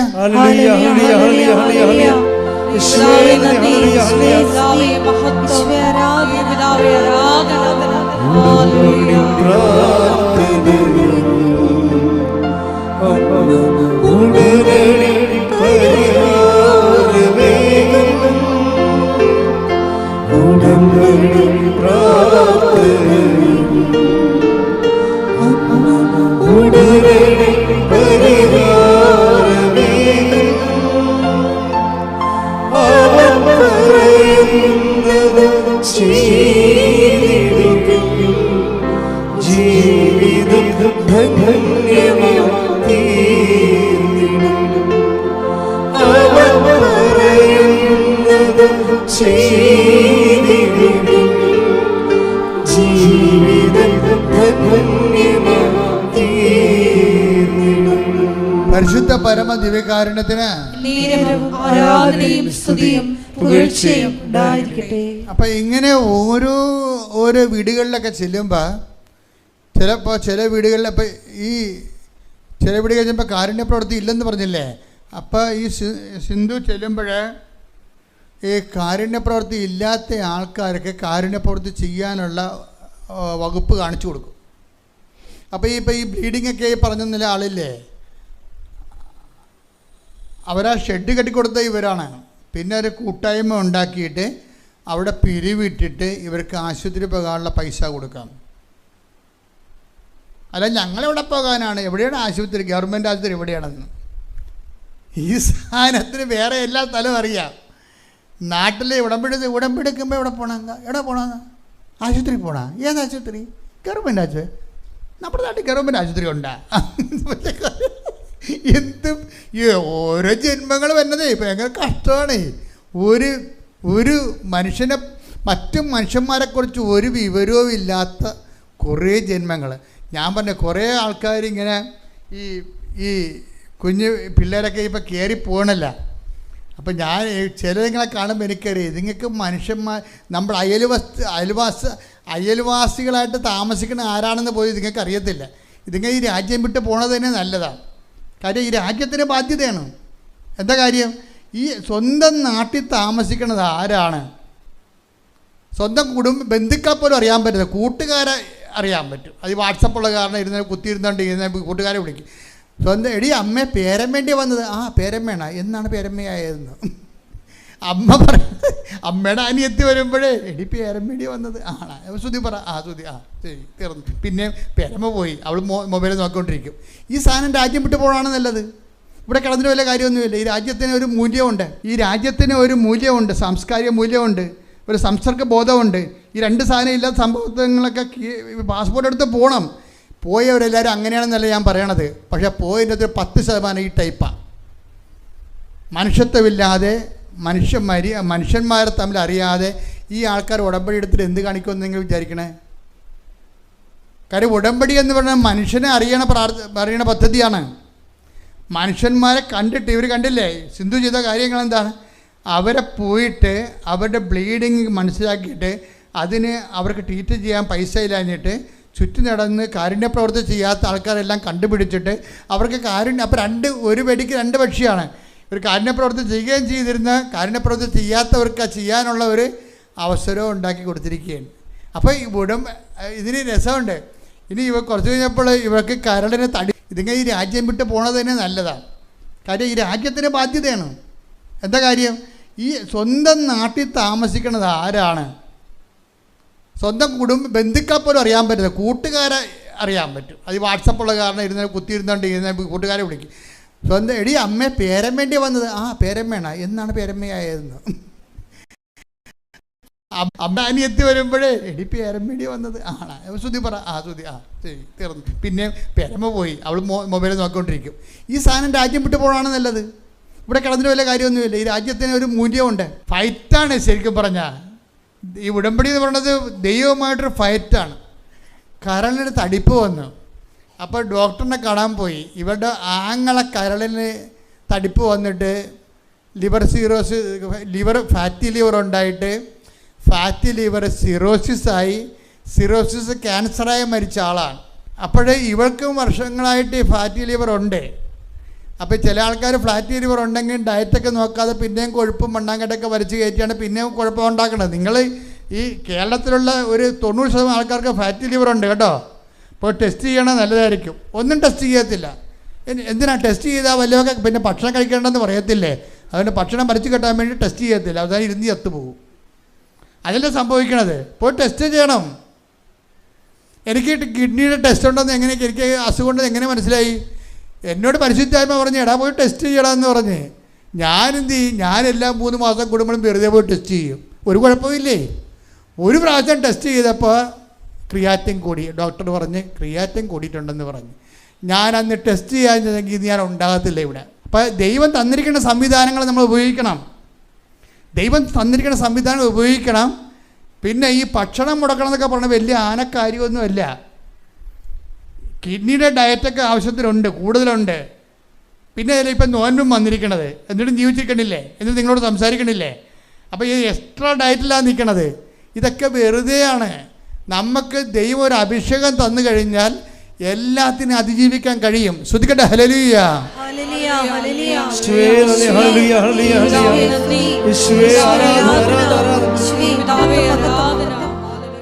എന്ന് പറഞ്ഞ് ദൈവമായിട്ട് നമ്മളീ പകുതി ദൈവം ഉണ്ടാകാം, ചിലപ്പോൾ ഇല്ലായിരിക്കാം, ഉണ്ടെങ്കിൽ ദൈവത്തിന് കൊള്ളാം, അങ്ങനെയാണ് ചില ആൾക്കാരിരിക്കണത്. ചില ആൾക്കാരുടെ ഉള്ളിൽ വിശ്വാസം ഇല്ലേ? ഒരു ആവശ്യം നമ്മൾ പ്രാർത്ഥിച്ച് നോക്കാം, ഒന്ന് അവിടം വരെ പോയി നോക്കാം, ഒന്ന് പഠിക്കാൻ വരെ പോകാം, എങ്ങാനും ബിരിയാണി കൊടുത്താലാന്ന് പറഞ്ഞുകൊണ്ട് കുറേ ആൾക്കാർ ഉടമ്പടി എടുത്തിട്ടുണ്ട്. നാട്ടുകാർക്ക് അനുഗ്രഹം കിട്ടി സാക്ഷ്യം പറഞ്ഞപ്പോൾ അവനും അവളൊക്കെ സാക്ഷ്യം പറഞ്ഞില്ലേ, ചിലപ്പോൾ എനിക്കും കിട്ടാൻ സാധ്യതയുണ്ട്. അവളെന്ത് പോക്കാണെന്ന് എനിക്കറിയാം, എന്നിട്ട് അവൾക്ക് ഉടമ്പടി സാക്ഷ്യം കിട്ടിയില്ലേ, അപ്പം എനിക്കും ഉടമ്പടി സാക്ഷ്യം കിട്ടുമെന്ന് പറഞ്ഞ വലിയ ആൾക്കാരുണ്ട്. ഇങ്ങനെയൊന്നും അല്ല സംഭവം. ഉടമ്പടിയിൽ ദൈവവുമായിട്ട് ഒരു പേഴ്സൺ ടു പേഴ്സൺ ആയിട്ടുള്ളൊരു ബന്ധങ്ങൾ വന്നായി കഴിഞ്ഞാൽ ദൈവത്തിന് തോന്നണം. എൻ്റെ മക്കളെ, ദൈവം ആക്ഷേപം ഉന്നയിക്കാതിരുന്നാൽ പിന്നെ മനുഷ്യന് ആക്ഷേപം. നമ്മൾ മനുഷ്യന്മാരെ ഒത്തിരി വലിയതായിട്ട് കണക്കാക്കാതെ നമ്മുടെ ഉടമ്പടിയുടെ പുറത്ത് ദൈവം ആക്ഷേപം ഉന്നയിക്കാതിരുന്നാൽ മതി. എന്നാൽ പിന്നെ മനുഷ്യൻ ഉന്നയിക്കത്തില്ലെന്ന് ഉറപ്പല്ലേ? അല്ലേ? കർത്താവ് കുറ്റം വിധിക്കാത്തവന് ആരെ കുറ്റം വിധിക്കാൻ പറ്റും? Take the word of God. സ്തുതിക്കട്ടെ. ഹല്ലേലൂയ. ഹല്ലേലൂയ. ഹല്ലേലൂയ. യേശുവേ നന്ദി, യേശുവേ സ്തുതി, യേശുവേ ആരാധന, ആരാധന, ആരാധന, ആരാധന. ഹല്ലേലൂയ. ഹല്ലേലൂയ. ഹല്ലേലൂയ. ഹല്ലേലൂയ. യേശുവേ നന്ദി, യേശുവേ സ്തുതി, യേശുവേ ആരാധന, ആരാധന, ആരാധന, ആരാധന. യേശുവേ ആരാധന, യേശുവേ നന്ദി, യേശുവേ നന്ദി, യേശുവേ സ്തുതി. പരിശുദ്ധ പരമ ദിവ്യകാരുണ്യത്തിന് നേരവും ആരാധനയും സ്തുതിയും പുകഴ്ചയും ഉണ്ടായിരിക്കട്ടെ. റോമ 4:8 കർത്താവ് കുറ്റം ചുമത്താത്തവൻ ഭാഗ്യവാൻ. ഭാഗ്യവാൻ. Praise the Lord. അതാണ് വിഷയം. ആക്ഷേപം എന്ന് പറയുമ്പോൾ നമ്മൾ പ്രാധാന്യം കൊടുക്കേണ്ടത് ദൈവത്തിനാണ്. ദൈവം നമ്മുടെ മേൽ ആക്ഷേപം ഉന്നയിക്കണില്ല എന്നുണ്ടെങ്കിൽ നമ്മൾ സേഫ് കോർണറിലാണ്, ശരിക്കും പറഞ്ഞാൽ സുരക്ഷിത മേഖലയിലാണ്. അപ്പോൾ എപ്പോഴും നമ്മൾ ശ്രദ്ധിക്കേണ്ട ഇതാണ്. അതുകൊണ്ടാണ് ഞാൻ നിങ്ങളോട് 2 ആഴ്ച കുടുംബ കുമ്പസാരിക്കണം. ഇനി അക്രൈസ്തവർ ഉടമ്പടി എടുത്തിട്ടുണ്ടെങ്കിൽ അവരും മനസ്സാക്ഷിക്കനുസരിച്ച് ദൈവം നിങ്ങളുടെ മേൽ കൈ ചൂണ്ടാതിരിക്കാൻ വേണ്ടി നിങ്ങൾ ശ്രദ്ധിക്കണം, വിശുദ്ധിയോടെ ജീവിക്കണം എന്ന് ഞാൻ പറഞ്ഞതിൻ്റെ കാരണം അതാണ്. അത് കാരണം എന്ന് വെച്ച് കഴിഞ്ഞാൽ നിങ്ങളുടെ ഉടമ്പടിയിൽ ദൈവം ആക്ഷേപം ഉന്നയിക്കരുത്. ഇപ്പം നമ്മൾ പ്രമാണം ചെയ്യത്തില്ലേ, അല്ലേ? വസ്തുക്കളൊക്കെ പ്രമാണം ചെയ്യത്തില്ലേ? പ്രമാണം ചെയ്ത് കഴിഞ്ഞാൽ ഉടനെ നമ്മൾക്ക് അതിൽ വസ്തുക്കൾ ചിലപ്പോൾ ഒരു കോടിക്ക് അല്ലെങ്കിൽ 50 ലക്ഷത്തിനൊക്കെ നമ്മൾ വസ്തു മേടിക്കും, അവിടെ രജിസ്റ്ററും ചെയ്യും. പക്ഷേ എന്താ ഒരു കുഴപ്പമുള്ളത്? 20 ദിവസത്തേക്ക് ആ പ്രമാണം നമുക്ക് തരത്തില്ല. അവർ 20 ദിവസം കഴിഞ്ഞാൽ തരത്തുള്ള ആ പ്രമാണം രജിസ്റ്റർ കച്ചേരിയിൽ നിന്ന്. എന്താ കാര്യം? നിങ്ങൾ പറഞ്ഞിരിക്കുന്നതിൻ്റെ പിന്നിൽ ആരും ആക്ഷേപം ഉന്നയിക്കരുത്. നാട്ടുകാർക്ക് ഇതിൻ്റെ അകത്ത് ഈ പ്രമാണത്തിൽ പറഞ്ഞിരിക്കുന്നത് തെറ്റാണ്, ഞങ്ങളുടെ വസ്തുവാണ് അവർ എഴുതിയെടുത്തിരിക്കണമെന്ന് പറയരുത്. ഞങ്ങളുടെ വസ്തുവാണ് അവർ എഴുതിയെടുത്തിരിക്കണമെന്ന് പറയരുത്. അതിന് ബന്ധുക്കൾക്കോ സ്വന്തപ്പെട്ടവർക്കോ അവകാശികൾക്കോ വന്നിട്ട് ആക്ഷേപം ഉന്നയിക്കാൻ വേണ്ടി ആക്ഷേപം ഉന്നയിച്ച് പോയാലുള്ള കുഴപ്പം എന്താ? പോക്കുവരവ് ചെയ്യാൻ പറ്റത്തില്ല, ടാക്സ് അടക്കാൻ പറ്റത്തില്ല. ടാക്സ് അടച്ചാലല്ലേ ഇത് ഉപയോഗിക്കാൻ പറ്റത്തുള്ളൂ നമുക്ക്. ഇപ്പം നിങ്ങളിപ്പോൾ ഉടമ്പടിയിൽ കാര്യങ്ങളൊക്കെ എഴുതിയിട്ടിട്ടുണ്ട്, ഒക്കെ ശരിയാണ്. പക്ഷേ ഇതിൻ്റെ മേലെ ആക്ഷേപം ഉന്നയിക്കപ്പെടരുത്. ആക്ഷേപം ഉന്നയിച്ചാൽ ഈ ഉടമ്പടി ഇവിടെ എഴുതിയിട്ടതേ ഉള്ളൂ, ഉടമ്പടി വർക്കൗട്ട് ആകത്തില്ല. പല ആൾക്കാർക്കും ഈ ട്രാജഡി സംഭവിച്ചിട്ടുണ്ടോ എന്ന് എനിക്കൊരു ഡൗട്ടുണ്ട്. അവർ കൊണ്ടുവന്ന് വളരെ കഷ്ടപ്പെട്ടൊക്കെ എഴുതിയിട്ടിട്ടുണ്ട്. 10 പേര് ഉടമ്പടി ചെയ്യുമ്പോൾ ഒരു 2 പേര് എങ്കിലും പുറത്തായി പോകും. എന്താ കാര്യം? അവർ കഥ അറിയാതെ ആട്ടം കണ്ടിരിക്കുകയും വണ്ടി വിട്ടു പോകുന്നല്ലേ പറയണത്, അല്ലാതെ കൃപ വിട്ടു പോകുന്ന ആരും പറയണില്ലല്ലോ. എല്ലാവരും പറയുന്നതാണ് എളുപ്പമാണ് വണ്ടി വിട്ടു പോകുമെന്ന് പറഞ്ഞല്ലാതെ ദൈവം വിട്ടു പോകുന്നൊരു മനുഷ്യൻ പറയണില്ലേ. വണ്ടി വിട്ടു പോകുന്നല്ലേ പറയണം. അപ്പോൾ വണ്ടി വിട്ടു പോകുന്ന തൊഴിലാളിക്ക് മിക്കവാറും ഇത് രജിസ്റ്റർ ആകാൻ പാടായിരിക്കും. കാര്യം അവർ ധൃതിക്ക് ഇങ്ങനെ പരക്കം പാഞ്ഞ് നിൽക്കുകയല്ലേ, വല്ലപാടും ഇങ്ങനെ കാട്ടിക്കൂട്ടി ഒപ്പിച്ചുണ്ടാക്കിയതിന് ശേഷം പറന്നു പോകാൻ വേണ്ടി നിൽക്കുന്ന ആൾക്കാരല്ലേ. എപ്പോഴും നമ്മൾ ശ്രദ്ധിക്കണം, പറക്കാത്തൊരവസ്ഥയാണിത്. ഇത് ആദ്യം ആക്ഷേപരഹിതമായിരിക്കണം. ദൈവം ഇതിൻ്റെ മേൽ ആക്ഷേപം ഉന്നയിക്കരുത്. നിങ്ങൾ ചെയ്തിരിക്കുന്ന കാര്യങ്ങളെല്ലാം ഇനിയിപ്പോൾ ഒരു കേസ് നിങ്ങളെ കൊടുത്തിരിക്കുകയാണ്. വക്കീൽ പറഞ്ഞതനുസരിച്ച് ചെയ്യാത്ത കാര്യങ്ങളെല്ലാം അതിൻ്റെ അകത്തുണ്ട്. കള്ളക്കേസാണ് കൊടുത്തിരിക്കുക. കേസ് കൊടുത്തെന്ന് പറയുമ്പോൾ തന്നെ കള്ളക്കേസാണല്ലോ അത്. ഏതെങ്കിലും ഒരു 50 കേസ് കോടതി കൊടുത്താൽ 50-ൽ 25 കള്ളക്കേസായിരിക്കും. എന്താ കാര്യം? നമ്മളൊരു കാര്യം ചെയ്യുന്ന വക്കീലിനോട് പറയുമ്പോൾ വക്കീൽ പറയും ഇത് കൊടുത്താൽ നമുക്ക് ഒരു ഓർഡറും കിട്ടത്തില്ല, ഇതിന് പകരം ഇതിന് ഓർഡർ കിട്ടാൻ നിങ്ങൾക്ക് എന്തെങ്കിലും കിട്ടണ രീതിയിൽ ഞാനത് കറക്റ്റ് ചെയ്താരാമിന് വക്കീൽ കുറേ വകുപ്പ് കയറ്റും അതിൻ്റെ അകത്ത്. അപ്പോൾ വക്കീലിനോട് നമ്മൾ വക്കീലെ ആ സ്വർണം നമ്മുടെ അടുത്ത് ഇല്ല, അത് അവർ കൊടുത്തു എന്നൊക്കെ പറഞ്ഞാലും സ്വർണം കിട്ടിയില്ലെന്ന് എഴുതാൻ പറയും. സ്വർണം അവർ തന്നതാണ്, സ്വർണം തന്നതാണ് അവർ. അപ്പോൾ വക്കീൽ പറയും നിങ്ങൾക്ക് കേസ് ജയിക്കണം, അതാ കേസ് ജയിക്കണ്ടേ? അപ്പോൾ പറഞ്ഞാൽ കേസ് ജയിക്കണം, ജീവനാംശം വേണമെന്നൊക്കെ പറയും. അപ്പോൾ പറഞ്ഞ സ്വർണം കിട്ടിയില്ലെന്ന് പറയാൻ പറയും. സ്വർണം 57 പവൻ കിട്ടിയതാണ്. കിട്ടിയ സ്വർണം കിട്ടിയില്ലെന്ന് എഴുതി വെച്ചാൽ വന്ന് ഉടമ്പടി എടുത്തുള്ള അവസ്ഥ എന്താണ്? ആക്ഷേപമായില്ല. അപ്പം തന്നെ പറഞ്ഞ വല്ല മനസ്സിലാകുന്നുണ്ടോ? നിങ്ങൾക്ക് കിട്ടിയ സ്വർണം കിട്ടിയില്ലെന്നാണ് വക്കീൽ പറയണത്. നിങ്ങൾ ഒപ്പിട്ട് കൊടുത്തിരിക്കുകയാണ് പിശാച്. പിന്നെ കിട്ടിയ സ്വർണം കിട്ടിയില്ലെന്ന് ഒപ്പിട്ട് കൊടുത്തു കഴിഞ്ഞാൽ പിന്നെ എങ്ങനെയാണത്? അപ്പോൾ കള്ളത്തരല്ലേ അത്? അപ്പോൾ എന്നിട്ട് ഈ ആൾക്കാർ വന്നിട്ട് ഉടമ്പടി എടുത്ത് എങ്ങനെ ഉടമ്പടി നിൽക്കണത്? അപ്പം നിങ്ങൾ ഒരു കാര്യത്തിൽ തീരുമാനിക്കണം. ഒന്നേ കേസ് പിൻവലിക്കണം, അവരുമായിട്ട് out of the court settlement ചെയ്യണം.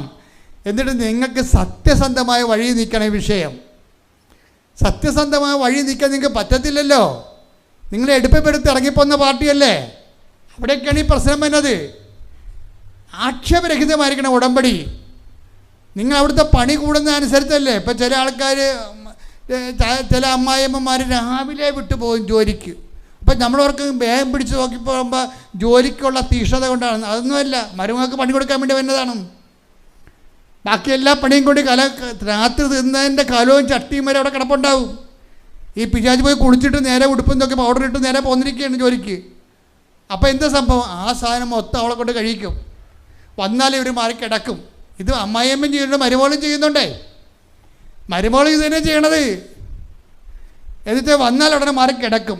കിടന്നിട്ട് കുറച്ച് കഴിയുമ്പോൾ പോയി ഭക്ഷണം കഴിക്കും. അപ്പോൾ പിന്നെ കൊന്തയുടെ സമയമായി.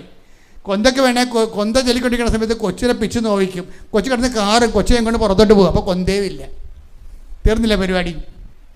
ഇങ്ങനെയുള്ള പരിപാടികളെല്ലാം ചെയ്തതിന് ശേഷം ഈ ഉടമ്പടി ആക്ഷേപരഹിതമാകത്തില്ല. ഇത് കർത്താവ് ഇതെല്ലാം ഇങ്ങനെ നോക്കിക്കൊണ്ടിരിക്കുകയല്ലേ, അപ്പം റെക്കോർഡ് ചെയ്ത് പോകുകയല്ലേ ഈ സാധനം.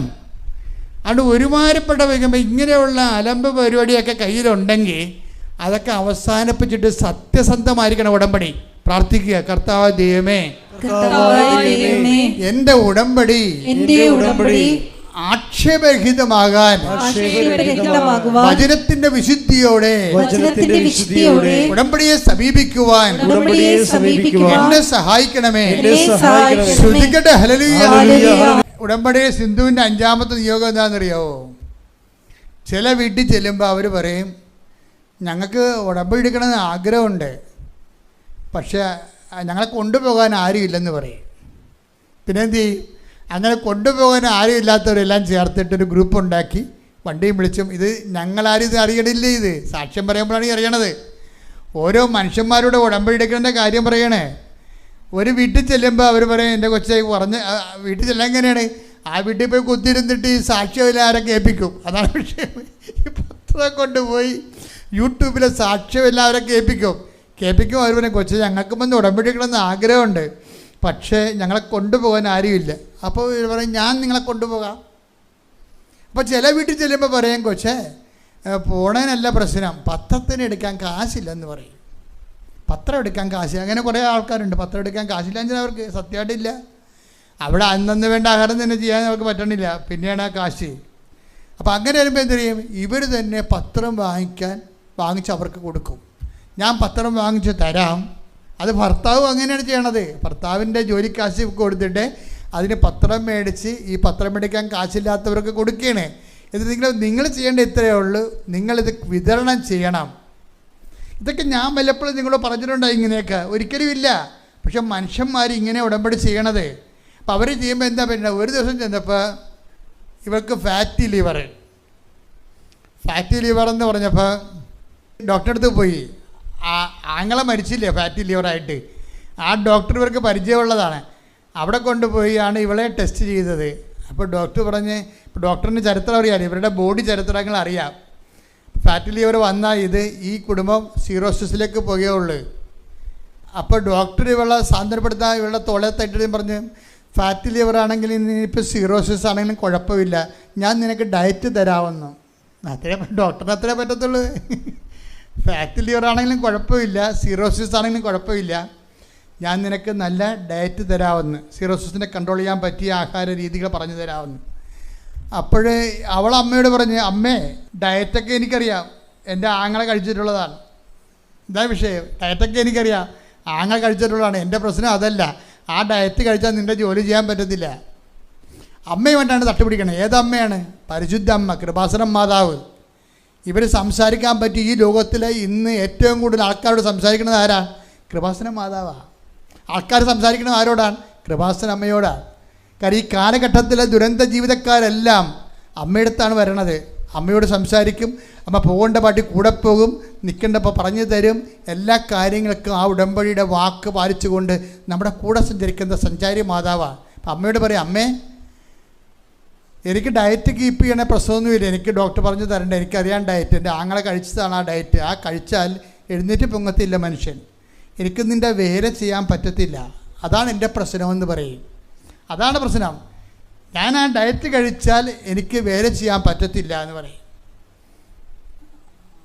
അപ്പോൾ ഒരു 800 രൂപയുടെ കുറേ മരുന്ന് കൊടുക്കും. 800 രൂപയുടെ മരുന്ന് കുറിക്കും ആദ്യമേ തന്നെ. ഈ 800 രൂപയുടെ മരുന്നും കൊണ്ട് വീട്ടിൽ വന്ന് വെച്ചും കൃപാസൻ മാധവനോട് സംസാരിക്കും, ഈ മരുന്ന് ഞാൻ കഴിക്കുമെന്ന് അമ്മ വിചാരിക്കരുത്. അതാണ് വിഷയം. ഈ മരുന്ന് ഞാൻ കഴിക്കുമെന്ന് അമ്മ വിചാരിക്കരുത്. നിങ്ങളെ ഉള്ള മരുന്നെല്ലാം നേരത്തെ ഇവിടെ വന്ന് ചത്ത് കിടന്നിട്ട് എന്നെ പറയരുത് കേട്ടാ. അതെന്താ പ്രശ്നം വെച്ച് കഴിഞ്ഞാൽ ഇവരുടെ നിലവാരം നോക്കണം, ഇവരുടെ സത്യസന്ധത നോക്കണം. ഇവിടെ നിലവാരത്തിൽ നിങ്ങൾ എത്തിയാൽ നിങ്ങൾക്ക് ദൈവത്തോടൊന്നും പറയാം. നിലവാരത്തിൽ എത്തിയാൽ നിങ്ങളെ ഉള്ള അലപരാധി ജീവിതം എല്ലാം ജീവിച്ചിട്ട് ദൈവത്തിൻ്റെ മുമ്പിൽ അത് ഇതും പറഞ്ഞിട്ട് കാര്യമില്ല. ഇവർക്ക് പറയാനുള്ള ക്രെഡിബിലിറ്റി ഉണ്ട്. അതാണ് ഇവർ പറയണത്. ഈ മരുന്ന് 800 രൂപയുടെ മരുന്നുണ്ട് ആദ്യപടി, ഇത് ഞാൻ കഴിക്കുമെന്ന് അമ്മ വിചാരിക്കരുത്. അമ്മ സുഖപ്പെടുത്തണം. കാര്യം എന്താ? എൻ്റെ പ്രശ്നം എന്താ? എൻ്റെ പ്രശ്നം പ്രേക്ഷിത വേലയാണ് എൻ്റെ പ്രശ്നം. അതല്ലല്ലോ നിങ്ങളുടെയൊക്കെ പലരുടെയും പ്രശ്നം. നിങ്ങളുടെ പ്രശ്നം കാനഡയിൽ പോവുക, നിങ്ങളുടെയൊക്കെ പ്രശ്നം മകന് ജോലി കിട്ടുക, കെട്ടിച്ചു വിട്ട മക്കൾ പിള്ളേരുണ്ടാകാനല്ല പ്രശ്നം. ഈ പ്രശ്നം മാറിയിട്ട് ദൈവത്തിൻ്റെ പ്രശ്നം നമ്മുടെ പ്രശ്നമാകണം. അതാണ് വിഷയം. എൻ്റെ പ്രശ്നം എന്താണ്? എൻ്റെ പ്രശ്നം ഫാറ്റി ലിവർ അല്ല. എൻ്റെ പ്രശ്നമെന്ന് പറയുന്നത് പ്രേക്ഷിത വേലയാണ്. ഞാൻ ഈ ഡയറ്റ് കഴിച്ചാൽ എനിക്ക് പ്രേക്ഷിത വേല ചെയ്യാൻ പറ്റത്തില്ല.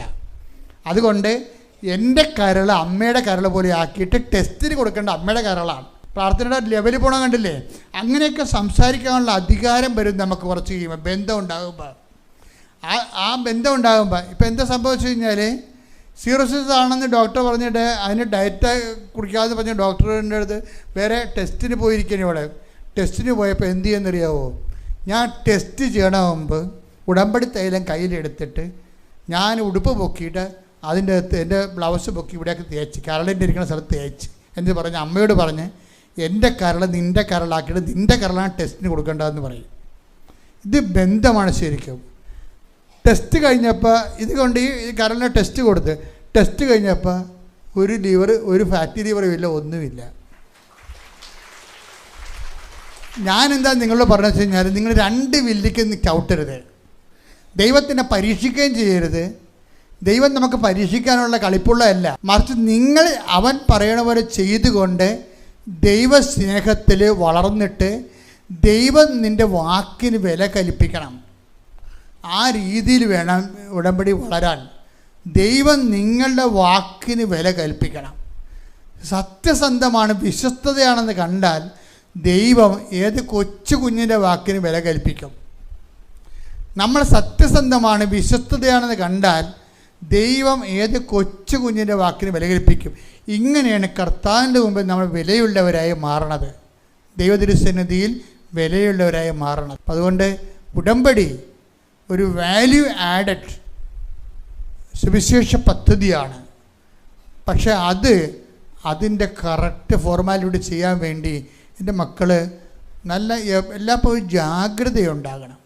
അപ്പം നമുക്ക് എന്ത് വിഷയം, ഇപ്പോൾ ഇവർക്ക് എന്തെല്ലാം വിഷയങ്ങൾ വന്നു, ആ വിഷയത്തിനൊക്കെ ഇവരെങ്ങനെ അതിജീവിച്ചത്? ഇവർ കിഡ്നി ട്രബിൾ വന്ന്, കരളിന് പ്രശ്നങ്ങൾ വന്നു, സ്വരങ്ങൾ പോയി, എന്തെല്ലാം പ്രശ്നങ്ങൾ ഇവരുടെ പ്രേക്ഷിത പ്രവർത്തന കാലത്തിലുണ്ടായി. അതെല്ലാം അവർ തുറുപ്പിട്ട് വെട്ടണത് അവരുടെ പ്രേക്ഷിത പ്രവർത്തനം കൊണ്ടാണ് വെട്ടണത്. അവരുടെ വിശ്വാസം കൊണ്ടല്ല വെട്ടണത്, പ്രവൃത്തി കൊണ്ടാണ് വെട്ടണത്. ഞാൻ സിന്ധുവിൻ്റെ സാക്ഷ്യത്തിൽ എനിക്ക് ഏറ്റവും ഇഷ്ടപ്പെട്ടത്, എല്ലാവരും വിശ്വാസം കൊണ്ടാണ് പ്രതിരോധിക്കേണ്ടത്, വിശ്വാസം കൊണ്ടല്ല ജീവിതത്തിൻ്റെ പ്രശ്നങ്ങളെ സിന്ധു പ്രതിരോധിച്ചത്. എന്താണ്? പ്രവൃത്തി കൊണ്ടാണ്. ദൈവത്തിന് അവളുടെ വിശ്വാസം സത്യമാണെന്ന് മനസ്സിലാക്കുന്നത് അവൻ്റെ ഉടമ്പടി പുതുക്കുമ്പോൾ വെച്ച നിയോഗങ്ങളും അത് നടപ്പിൽ വരുത്താൻ വേണ്ടി അവൾ കാണിച്ചിട്ടുള്ള ത്യാഗങ്ങളും ദൈവതിരുസ്ഥൻ്റെ സത്യസന്ധതയുടെ അച്ചാരമായി മാറി. അതുപോലെ ഉടമ്പടി സത്യസന്ധമായി ചെയ്തുകൊണ്ട് നിലവാരമുള്ള സാക്ഷ്യങ്ങൾ ഉണ്ടാകാൻ ദൈവം നമ്മളെ അനുഗ്രഹിക്കട്ടെ. ശ്രുതികട്ടെ. ഹല്ലേലൂയ.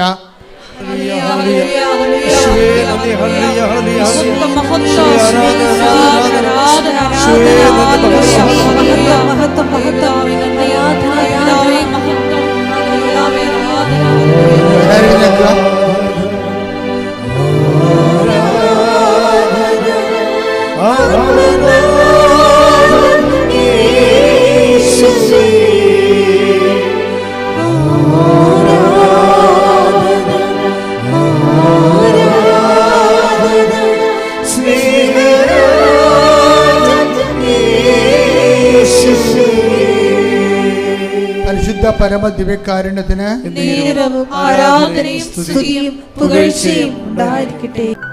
കർത്താവേ സഭയിലുള്ള സാന്നിധ്യം പ്രകടമാക്കണമേ. 40 വർഷം ഞാൻ അർപ്പിച്ച കൃപാനയുടെ യോഗ്യതയാൽ കൃപാസ്ഥാനത്താരെ ജീവനോടെ പ്രത്യക്ഷപ്പെട്ട പരിശുദ്ധ അമ്മയുടെ മാധ്യസ്ഥത ദൈവമേ, നിന്റെ പുത്രൻ്റെ തിരിച്ചോരയിൽ നീ വീണ്ടെടുത്ത നിന്റെ അവകാശമോഹരിമാൻ ജനങ്ങൾക്ക് വേണ്ടി മോശയെപ്പോലെ, അബ്രാഹത്തെ പോലെ, എല്ലാ അപ്പോസ്തലന്മാരെ പോലെ യേശുക്രിസ്തുവിന്റെ നാമത്തിൽ പ്രാർത്ഥിക്കുന്ന. ശ്രദ്ധിക്കട്ടെ. കർത്താവേ, എന്തിന് കാഴ്ച നൽകിയവനെ, കർത്താവേ ചെകിടനെ കേൾവി നൽകിയവനെ,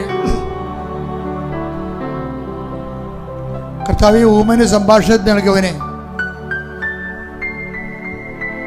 കർത്താവെ മഹോരോഗ്യപ്പെടുത്തിയവനെ,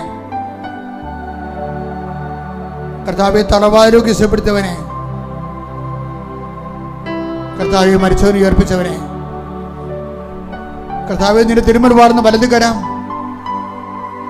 ആണിപ്പെടുതാർന്ന അത്ഭുതകരം അങ്ങയുടെ മക്കളുടെ ശിരസിലേക്ക് വെക്കണമെന്ന് പ്രാർത്ഥിക്കുന്നു. കർത്താവെ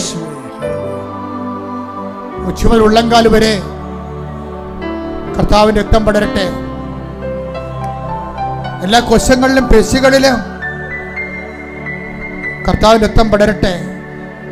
മാരകരോഗങ്ങള്, തീരാവ്യാധികള്, ജീവിത ദുരിതങ്ങള്, ക്യാൻസർ രോഗങ്ങള്, സിസ്റ്റ് രോഗങ്ങള്, PCOD രോഗങ്ങള്, പിസ്തുല രോഗങ്ങള്, കർത്താവേ തൈറോയ്ഡ് രോഗങ്ങള്, കരളിൻ്റെ രോഗങ്ങള്, കിഡ്നി രോഗങ്ങള്, അസ്ഥി രോഗങ്ങൾ, അസ്ഥി ഉരുക്കത്തിൻ്റെ രോഗങ്ങള്, വാതരോഗങ്ങള്, യേശുവിൻ്റെ നാമത്തില്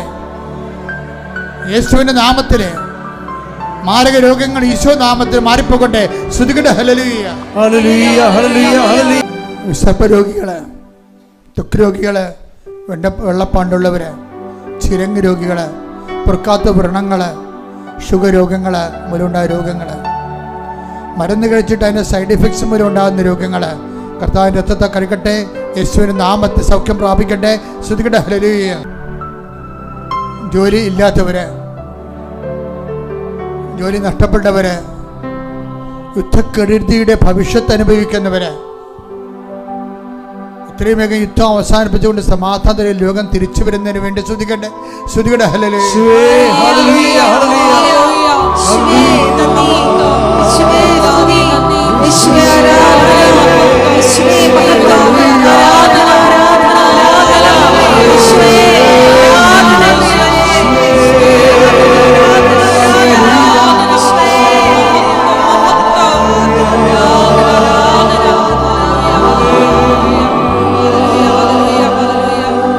പരിശുദ്ധ പരമദിവ്യകാരുണ്യത്തിന് ആരാധനയും സ്തുതിയും പുകഴ്ചയും ഉണ്ടായിരിക്കട്ടെ. കർത്താവ് നാട്ടിലെ റാങ്ക് ലിസ്റ്റിലുള്ളവര്, അപ്പോയിന്റ്മെന്റ് പ്രതീക്ഷിക്കുന്നവര്, പരീക്ഷ എഴുതുന്നവരെ, പരീക്ഷ എഴുതിക്കൊണ്ടിരിക്കുന്നവരെ അവരെല്ലാവരും ആശീർവദിക്കണമെന്ന് പ്രാർത്ഥിക്കുന്ന, പഠനത്തിലും അടുത്തുപോയ കുഞ്ഞുങ്ങൾ, പരീക്ഷ എഴുതുന്നതിന് വേണ്ടി ഇപ്പോൾ ഒരു സംഭ്രമമുള്ള ഡിപ്രഷനുള്ള മക്കൾ, കർത്താവിൻ്റെ വിശുദ്ധമായ രക്തം തളിക്കപ്പെടുകയും അവരൊറ്റ പ്രാർത്ഥന കൊണ്ട് അവർ ശക്തി പ്രാപിക്കുകയും ചെയ്യട്ടെ. ശ്രുതിക്കട്ടെ. ഹല്ലേലൂയ, ഹല്ലേലൂയ, ഹല്ലേലൂയ, ഹല്ലേലൂയ. യേശുവേ നന്ദി, യേശുവേ സ്തുതി, യേശുവേ നന്ദി, പിതാവേ നന്ദി, പിതാവേ മഹത്വം, പിതാവേ ആരാധന.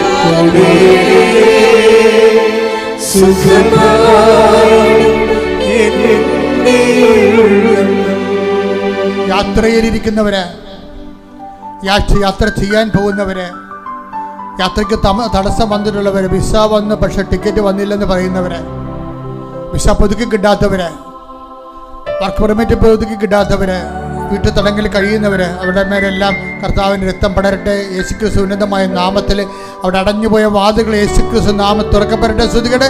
ഹല്ലേലൂയ, ഹല്ലേലൂയ, ഹല്ലേലൂയ. മഹത്വം, ആരാധന, ആരാധന.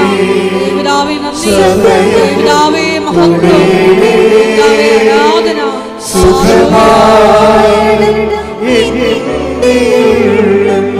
വിവാഹം ഒത്തുവരാത്തവര്, വിവാഹം താമസിക്കുന്നവര്, വിവാഹ കോടതിയിൽ കേസ് കിടക്കുന്നവര്, കേസുണ്ടായിട്ട് ഒരുമിച്ച് താമസിക്കാൻ ആഗ്രഹിക്കുന്നവരെ കർത്താവിന് കൃപ ചൊരിയട്ടെ. മക്കളില്ലാത്തവര്, ആ ട്രീറ്റ്മെൻറ്റ് എടുക്കുന്നവര്, അതിനുവേണ്ടി ഉടമ്പടി എടുത്തിട്ടുള്ളവരുടെ മേലെല്ലാം സാക്ഷ്യം പറയാൻ അവരെ ദൈവം അനുഗ്രഹിക്കട്ടെ. ശ്രദ്ധിക്കട്ടെ.